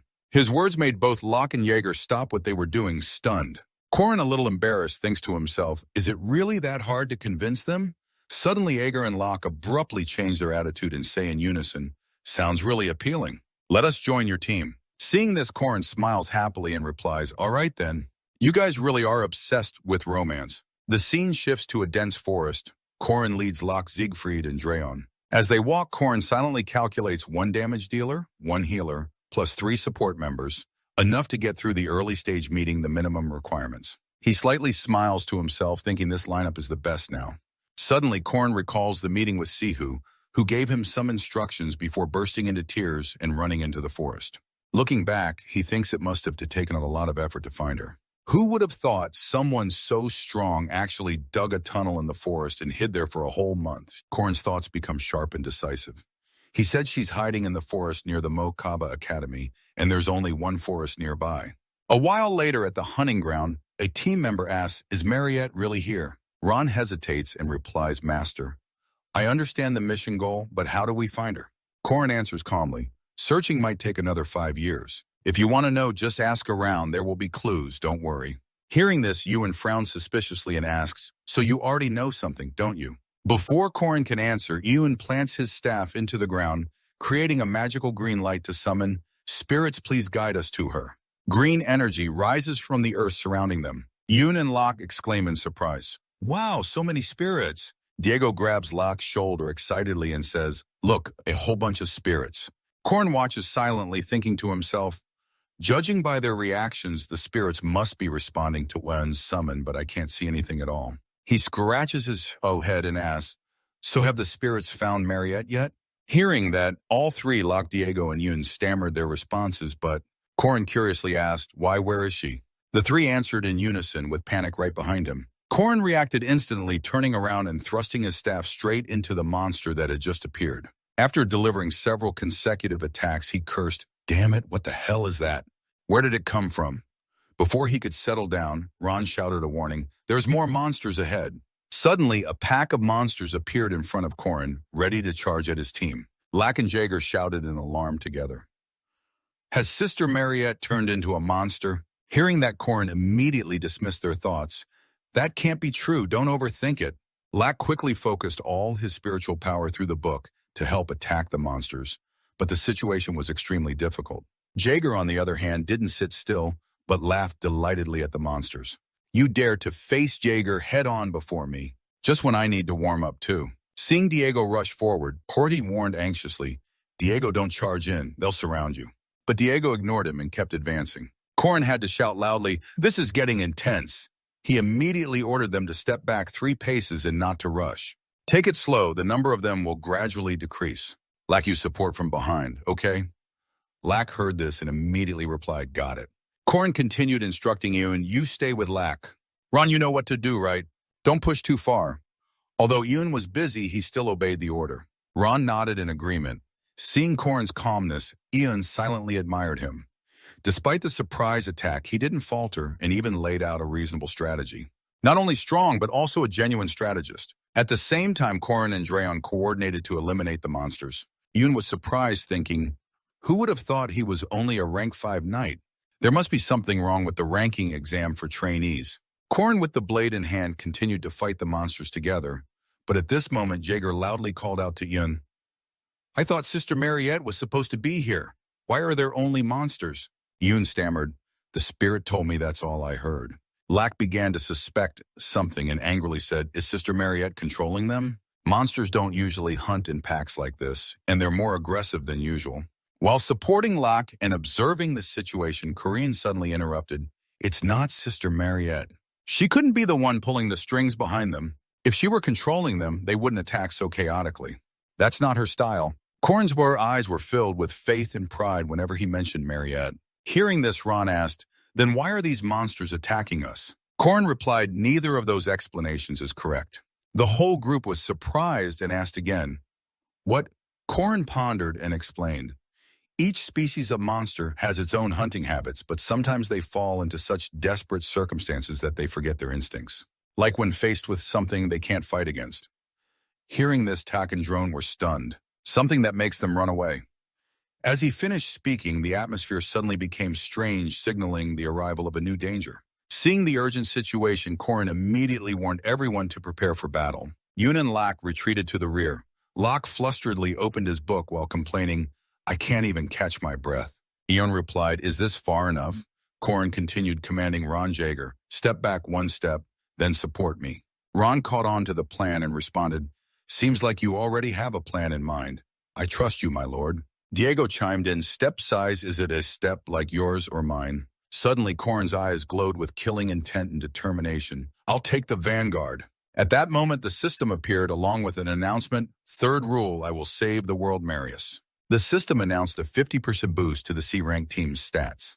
Immediately after, Corin's stats were clearly displayed, energy, mana, stamina, strength, and agility all significantly enhanced. Seeing the numbers appear, Corin gradually understood that Mariette's destiny was not just a small event, but that her influence on this world was much greater. These backup parameters are clearly based on her future influence, rather than just a minor incident in Act 1. Thinking this, he tightened his grip on the blade, his eyes sharpening. The system displayed a new notification, "I will save the world. Take the first step to save the world and stop Mariette."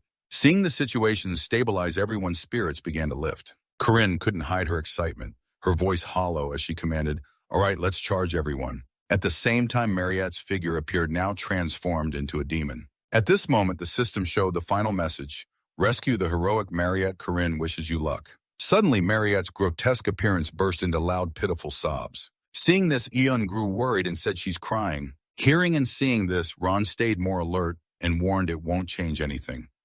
Just destroy the demons." Suddenly, a sword shot toward Mariette at incredible speed, but Ron saw something that amazed him, his eyes wide open. The sword was blocked by a protective shield, preventing any attack from reaching Mariette.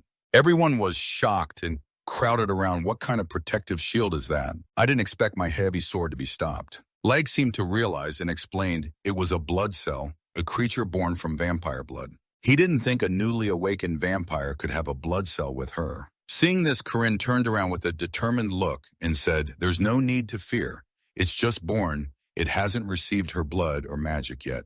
Without replenishment of blood and magic from its master, it can only block attacks and do nothing else." Suddenly, Ron said that for a mage like him, facing an opponent with such defense is a big problem. Hearing this, Corinne replied calmly, "It'll be fine, no worries." Suddenly, Mariette's demonic form let out a loud scream and charged forward. Seeing this, Corinne reminded everyone it's a wide area magic attack. Then Corinne called out to Eun. Eun heard and determinedly began using her power, not forgetting to reply, "I got it."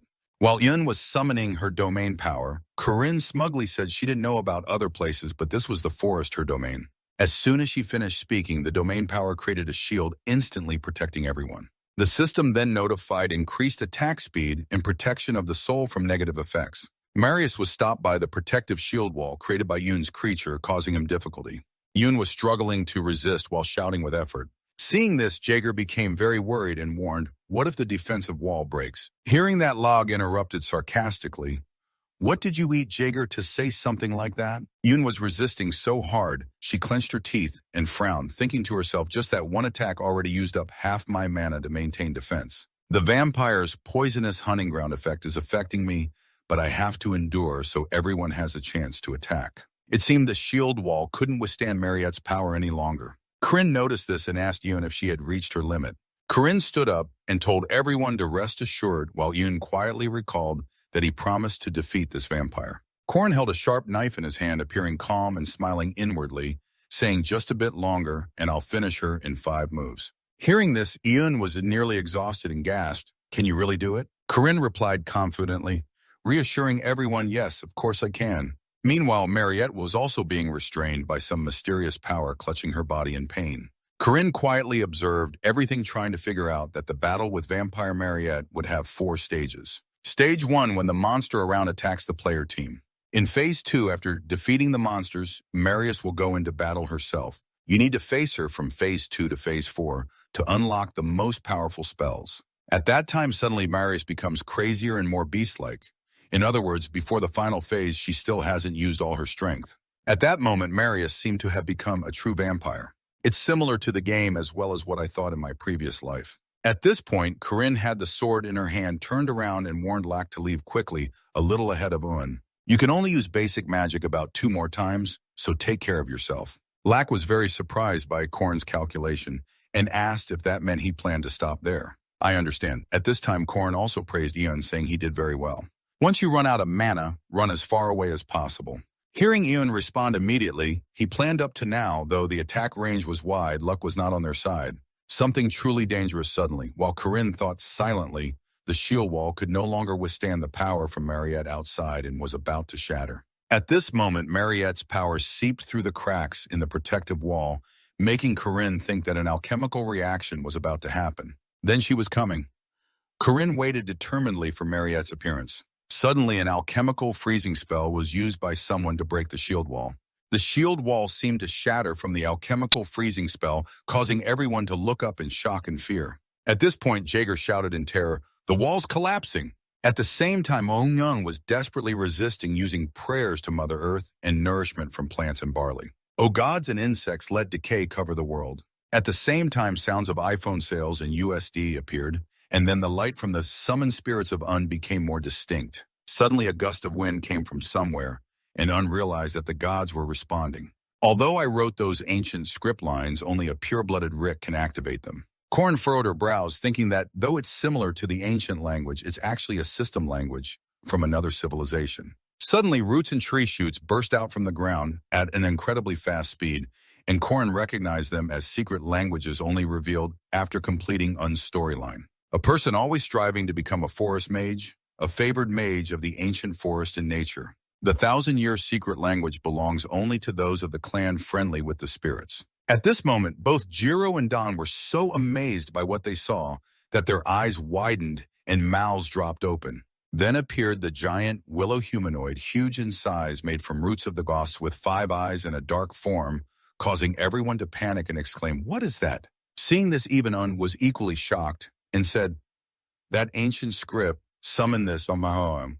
Hearing Un's surprise, Korn smiled inwardly, thinking that yes, there was some cheating when helping him summon this, but in this situation there was no other choice. Thinking that, Korn called out to Ziegler, "There's still 1 living giant owl left. Throw it to the willow humanoid quickly." Hearing that, Zager was very surprised and asked, "1 living giant owl? Wow, you're clever, there really is 1 left." Hearing his teammate's surprise, Korn showed great satisfaction and silently reminded herself she had prepared even though they hadn't noticed while busy fighting. Thinking that, Korn ordered, "Quick, throw it," into the willow humanoid's chest.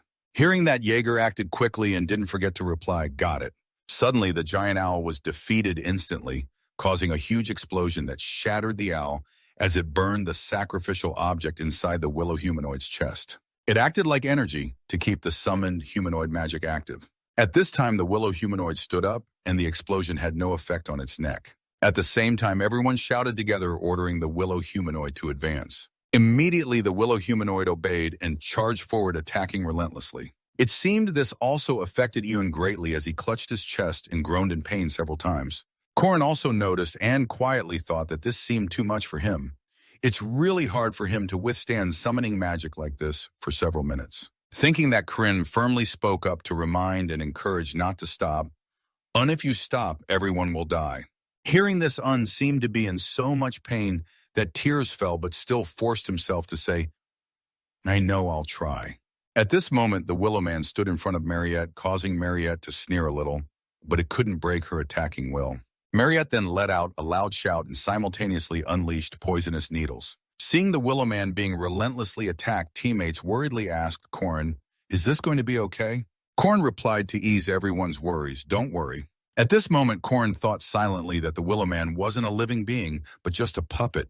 Having a few holes on its body wouldn't kill it, and theoretically in a battle between fire and ice fire can never lose. Meanwhile, Jaeger and Drago were anxiously watching the battle unfold, thinking the same thing. Suddenly, a poisonous blade thrown by Mariette was speeding toward the Willow Man at an extremely fast pace, which made Korn's eyes widen in surprise, mentally noting that the magic had extinguished the Willow Man's flame. At the same time, the Willow Man suddenly collapsed, causing everyone to fearfully dodge. Corinne frowned, gritted her teeth in worry, and thought to herself that common knowledge was being completely overturned. This was a special level of difficulty, Mariette. Mariette now seemed to have truly transformed into a demon with her fierce aura. Un was also severely affected, collapsing to the ground, clutching his chest in pain and crying out. Seeing this, Corin immediately told Yun, "Step back, that's enough." Hearing this, Yun stammered, "What?" But Corin interrupted, "Your mana is gone. Even if you stay here now, it won't change anything." Understanding the situation, Yun quickly said, "All right," and left the scene. "Got it, I'm pulling out first." Seeing this, Jaeger worriedly asked, "Do you think we can handle this now, Corin?" Corinne then explained the situation to the teammates. Mariette has used her entire wide area attack formation. Her magic is weakened now. Do you guys know what that means? Hearing this, Jaeger asked curiously, "What do you mean when we strike?" Suddenly, Corin's expression became beast-like, with great delight as he charged forward, causing Jaeger and Drago to be a little scared and call out, "Hey, wait a minute." Right after, both Jaeger and Drago quickly followed. The three of them now faced Marius the demon, who kept unleashing poisonous blades. Drago quickly activated a linked acceleration move and counterattacked but failed. Frustrated, Drago cursed, "Damn it, this blood orb is tough." Suddenly, Jaeger appeared from the sky with a determined shout, "I'm coming to take this." Immediately, Jaeger struck Marius with an attack that created a blinding flash, and Corin recognized it with great pleasure, quietly thinking, "That's Jaeger's special attack, stacking destructive damage that the opponent takes multiplied many times. He's really useful, good thing I invited him to join the team." Right after attacking, Jaeger chuckled proudly and said, "I broke the idiot's defense, watch out." Just as he finished boasting, Mariette suddenly activated Phase 3, her eyes glowing blood red. Instantly, Phase 3's blood barrier appeared, and the scene erupted with a deafening explosion. At this moment, the team's blades, swords, and picks suddenly fell freely with no one holding them. Corin was still trying to resist the situation, but seemed to realize what was happening and coldly thought, "We're trapped inside this barrier now. As soon as the blood orb is broken, it triggers a trap, and now we're stuck in it. The pressure is real. Before, it was only passive defense. Now the blood orb has absorbed her blood and magic and created this in front of Corin." At this moment, Marius and a genuine demon appeared. Corin sighed silently and bitterly chuckled to himself, thinking, "I didn't expect I'd be the only one fighting it at this stage. It would take at least 3 people to possibly fight this stage 3 in a past life." But now suddenly Corin, with an extremely arrogant look in his power, proudly said, "Father is no problem either. The result would be the same. The winner is still me." At this moment, the moon was fuller and redder than ever, making the scene even darker. If you were born a normal human, you could distinguish between animals and humans. If you really were human, being terrified to the point of closing your eyes tightly would be natural. Then the scene shifted to a dark castle. Watching animals desperately struggle for survival, there was a strange aura in some room in the castle. At this moment, with a hazy image, the cold aura ran down my spine, very different from the burning sensation in my throat. Suddenly, Marius returned to normal and was slowly opening his eyes after a coma. Marius began to look around, silently assessing his surroundings. Suddenly, someone loudly called out a name. At this time, Marius still couldn't see clearly. He could only think silently, "My throat is drawn to someone's neck, whose name I don't know." Suddenly, Marius turned into a vampire once again with fangs and sharp claws. Marius thought to himself, "I bit it." My fangs, which had always been there, tore through the flesh and reached its blood vessel. The creature was trembling. Suddenly, the person who called Mariette's name opened her eyes wide and tears streamed down continuously. I don't know if this is the fear before being hunted or a fierce resistance, but it doesn't matter anymore. There's no longer fear enough to close my eyes. At that moment, Marius, like a bloodthirsty beast, lunged to bite the prey in front of him. The painful groans sounded like piano melodies. That warm blood flowed into my tongue, wetting my entire throat. Then the whole body of the person Mariette bit suddenly trembled and slowly fell backward, running through the body and warming my cold skin. Suddenly, after biting the person with the blood splattered on the bed, Mariette still looked innocent, thinking, I thought my blood vessels had stopped bleeding. It feels like they are being widened. Isabel's groans and the creaking sound of the bed also stopped. At that moment, the person Mariette bit was Isabel, who had completely collapsed after being bitten. Only the sound of my heart pounding, as if it would burst, spread throughout my body. That delicious smell of blood felt suffocating and disgusting to me. Suddenly, Marius seemed to realize that the person he had just attacked was someone familiar, and began to cover his mouth, trembling as he hugged himself. My body, full of life, seemed ready to collapse completely, because only now did I realize that it was not an animal or anything else. Isabel seemed powerless and fell down in front of Mariette. Mariette was truly a demon when transformed into a vampire. I have sinned. I almost killed my friend. At the same time, the moon returned to normal, like every night, no longer the blood-red moon from before. As if killing an animal or even more merciless than that. At that moment, Marius seemed extremely scared of what he had done and was so regretful that he cried uncontrollably. As soon as she realized she had treated a human like an animal, she hugged her hungry stomach and ran away right after causing the disaster.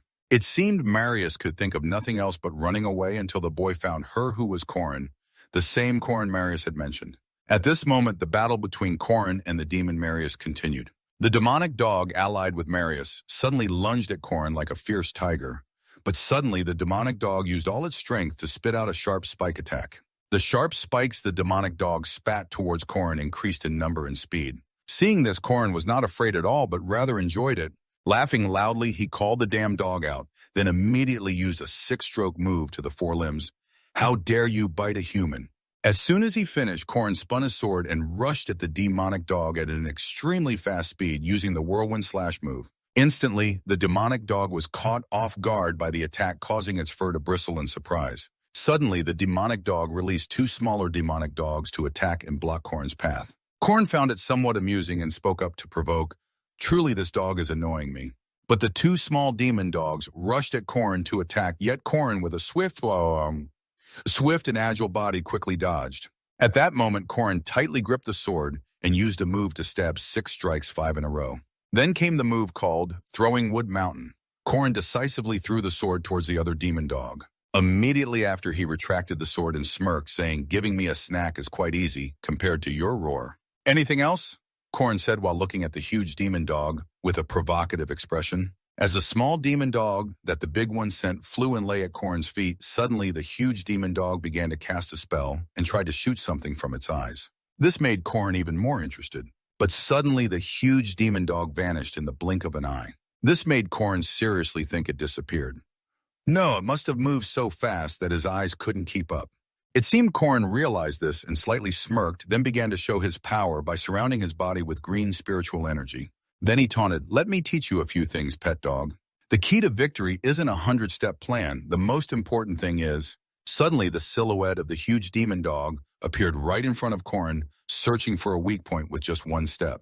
Immediately, Corin appeared behind and slashed the huge demon dog with 1 strike. Corin laughed with great pleasure and said, That move is outdated, DM.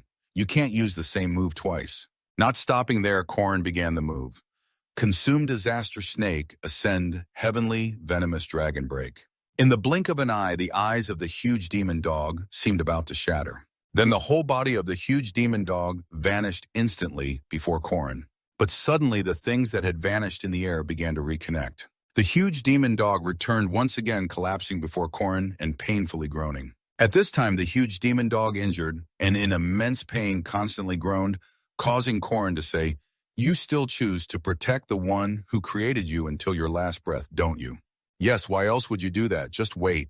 Then Corin stabbed the sword into the ground, saying, I will definitely save her, your mother. While speaking, Corin showed a very determined attitude and carried the sword on his shoulder. At this moment, the figure of Marius with a demonic appearance appeared, making Corin silently think the final phase. As this phase began, Mariette pushed one of the team members into a critical state. Suddenly, the ground cracked as if something was flying up. A dark silhouette looking like Mariette appeared high above with the full moon. That's why it's impossible to remove the bloodthirsty combat effect of that dog alone. Corin thought this while silently blaming himself. Usually, to rescue a team member targeted by a blood-sucking demon, All team members must stay close together and deceive her to make it hard for her to pick the weakest target in the team. Thinking this, Korin stood still and let Mariette rush toward him. But right now, no one can help me. With sad eyes, Korin seemed ready to end it all in an instant. Suddenly, the system notification appeared. The vampire boss Marius' stamina and mana are recovering. Then Korin let Mariette bite him without any resistance. While being bitten, Korin thought so. This is what it feels like to have your life stolen in anger. At the same time, Korin clenched his hand tightly, trembling nonstop, thinking he could endure it and had the skills to deal with this. Suddenly, the system notification appeared. The persistent warrior reincarnates like a fighter, who never loses fighting spirit and always maintains his own will. His body will continuously regenerate health. I can endure this. At the same time, Korin was suffering terribly, gritting his teeth, but still lost in thought. He recalled the moment when that kind child was chatting with everyone and sharing potatoes with those small hands. At that moment, the image of Mariette as a human suddenly appeared in Korin's mind, since he grew up thinking. Then suddenly, Korin raised his hand to Mariette's head and gently patted it while softly saying, "Slow down, be careful not to choke." Hearing that, Mariette stopped, biting softly, making a few sounds, then widened her eyes, looking at Korin with a puzzled expression. At this moment, Korin also silently looked at Mariette and thought that the moment Duke Sebastian awakened as a vampire, he drained the blood of servants to death. Even the greatest commander left in history couldn't control his thirst for blood. Then Korin suddenly remembered a story also about vampires that took Park Si-hoo a month to capture Mariette. And because he made her drink monster blood, which was no different from seawater, it only made her desire stronger. At that time, Mariette kept drinking animal blood instead of human blood, but she never killed anyone.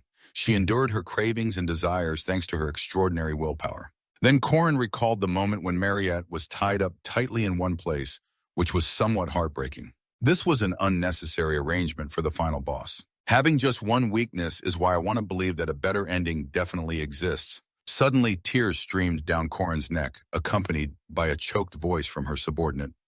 "Sister, I'm sorry. I'm sorry." At this moment, Mariette cried like a child in front of Korin. Right after biting Korin, Korin felt secretly relieved and thought, no matter how many times I die, or whether she's the top witch or even a vampire, it doesn't really matter. Maybe I've always looked at her personality like Park Si-hoo does. Thinking this, Korin proudly looked at Marius and quietly got caught up in her thoughts. But the teachings from the master I met in this world have turned me into a different person. Suddenly, Korin thought of a scene with a woman holding a sword and flames burning in front of her. That person turned her back and said, "I'm your adult son. As long as I'm an adult, I will always bear the responsibility to protect you." Remembering those events made Korin a bit emotional, thinking the one she always underestimated as just an NPC in the game had protected her and said she was just a child. As his successor, she witnessed the final moments of that person, and as his disciple heard those teachings. At the same time, Marius was crying nonstop sitting on Korin, but Korin felt more joyful than ever and silently exclaimed, "It will be okay," feeling certain that she had grown up. Korin quietly looked up at the sky with a very proud gaze and told herself, "Just watch Park Si-hoo, I will choose a different path than you." Finally, the system displayed a notification. Marius difficulty S reward. Aura rank increased from low to above low. Mana rank increased from lowest to low, pain tolerance increased by 100 points. Time was evenly shared between Marius and Korin for happy moments. At this moment, Marius was happier than ever and excitedly said, "I thought your taste would change, but it turns out you like potatoes. Are they good?" Potatoes are always good, no matter how you cook them, they're delicious. As soon as she finished, Mariette blushed shyly while Korin teased, "Is that so?" Hearing this, Mariette could only stammer a few words without saying anything else. Suddenly, Marius kept hitting Korin while shyly saying loudly, "Go over there, you smell bad now." Hearing that, Korin caught Marius's blows with her hands and replied, "So what? When I bit your neck, you weren't exactly fresh either." Hearing this made Marius even more embarrassed, shouting, "Stop it." After the scuffle, Mariette went to a corner and sat quietly, making Korin sigh and say, "Oh my, you don't smell bad at all." Suddenly, Mariette spoke after a moment of silence, "I'm scared." Hearing this, Korin softly gasped as Mariette sat in a corner, very sadly telling Korin, "That girl Warren, she's really scary. I thought I was dead. I was very scared, but I couldn't do what you did." When Korin heard that name, she slightly frowned, thinking deeply. I met Warren and stirred something inside her that made her change her mind and join the hunting practice. Warren accidentally met Marius while training, and to be able to fight the top-tier mage, Marius used her true power. That angered Marius, and the vampire inside her awakened. At that time, Warren seemed unable to fully understand everything and acted impulsively. Suddenly, Marius blamed Corin, saying, "How could you have pulled through? Why didn't you give up your spirit back then? Everyone mocked you, saying you couldn't succeed, but in the end you did. You're really amazing." Hearing praise from Mariette, Corinne smiled softly and replied, "It's not that impressive, but I like a happy ending." Hearing this, Mariette showed a puzzled expression about what Corin just said. Corin leaned back and explained, "Good people are rewarded, bad people are punished, kind of like an inspiring cautionary tale. You're a good person." At this moment, Mariette's pure and kind image also appeared. Taking advantage of the moment, Corin teased, "You're very kind and beautiful too. Basically, I like happy endings, so I really want you to be happy." After hearing Corin's confession, Mariette blushed deeply. Suddenly, Mariette became flustered and stammered, "Corin, you have to shower and finish your potatoes. Can you go outside?" Hearing this, Corin replied, I just got here. Okay, sure, see you later."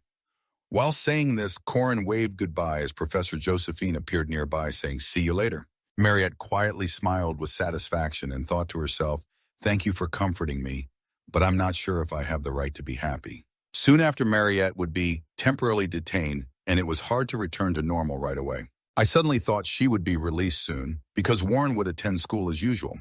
Corin unconsciously thought of Warren. Even if Mariette awakens and becomes an individual, most people wouldn't feel threatened by it. Corin walked while looking down at the ground, silently thinking about Mariette's situation. Suddenly, someone called Corin's name. Corin looked toward the voice. Ariel appeared from somewhere, very excited, and said, "Can I have a moment?" Seeing Ariel, Corin also called out Chairwoman. Ariel happily approached Corin and asked, "Hun, this is the first time I've met you alone, right? What do you think?" Corin scratched her head and replied cheerfully, "It's fine. What's the matter? Is it about Mariette's punishment?" Hearing this, Corin hesitated for a moment and stammered, "Her punishment." Then she widened her eyes, thinking anxiously about Mariette, worrying she didn't expect her to be punished. Would the ending not be happy? Thinking this, Corin hurriedly said, "Wait, can you explain?" But Ariel responded very calmly, "It's okay, her punishment has been decided." However, Corin still didn't listen and insisted, "But please hear me out. As someone who actually fought her, how can her punishment be decided so quickly, Chairwoman Mariette?" While Corin was very worried, Ariel laughed and said, "Just as expected, huh?" Corin became even more confused. Suddenly, Ariel smiled gently and said, "Don't worry, there's no punishment." Hearing this, Corin was even more shocked and loudly responded, "Yes, ma'am."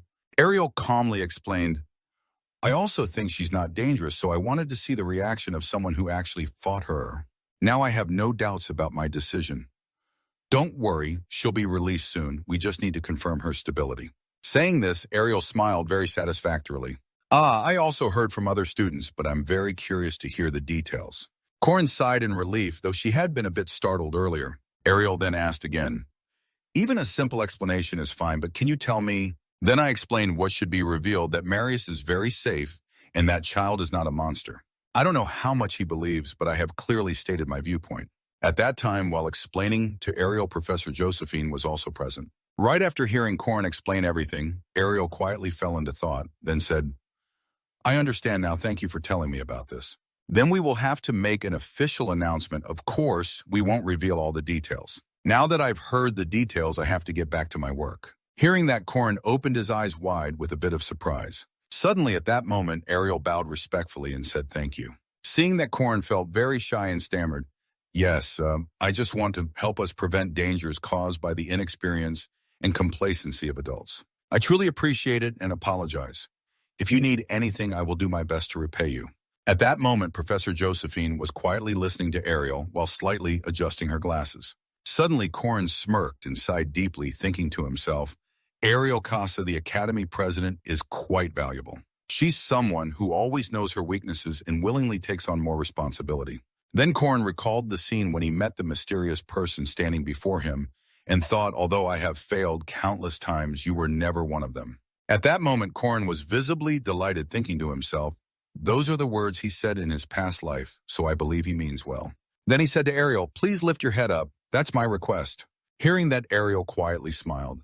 Scene changed now in the cell. Marius was extremely dazed and sat silently recalling past events. Marius remembered the moment when Corin gently held her and softly patted her head, saying slowly, "You'll choke if I go any faster." At that time, the hand patting her back was so gentle her skin felt warm to the touch. Corin gently comforted her, saying, "It's okay, it's okay." Because at that moment, her reason which had disappeared was swept away by waves of emotion. When she pushed the cold monster inside her, out and found her humanity again. The moment Marius broke down emotionally, tears streaming down, as she kept apologizing, "Sorry, sorry, sorry." The only thing she could do was say sorry. At that moment, Marius silently blamed herself.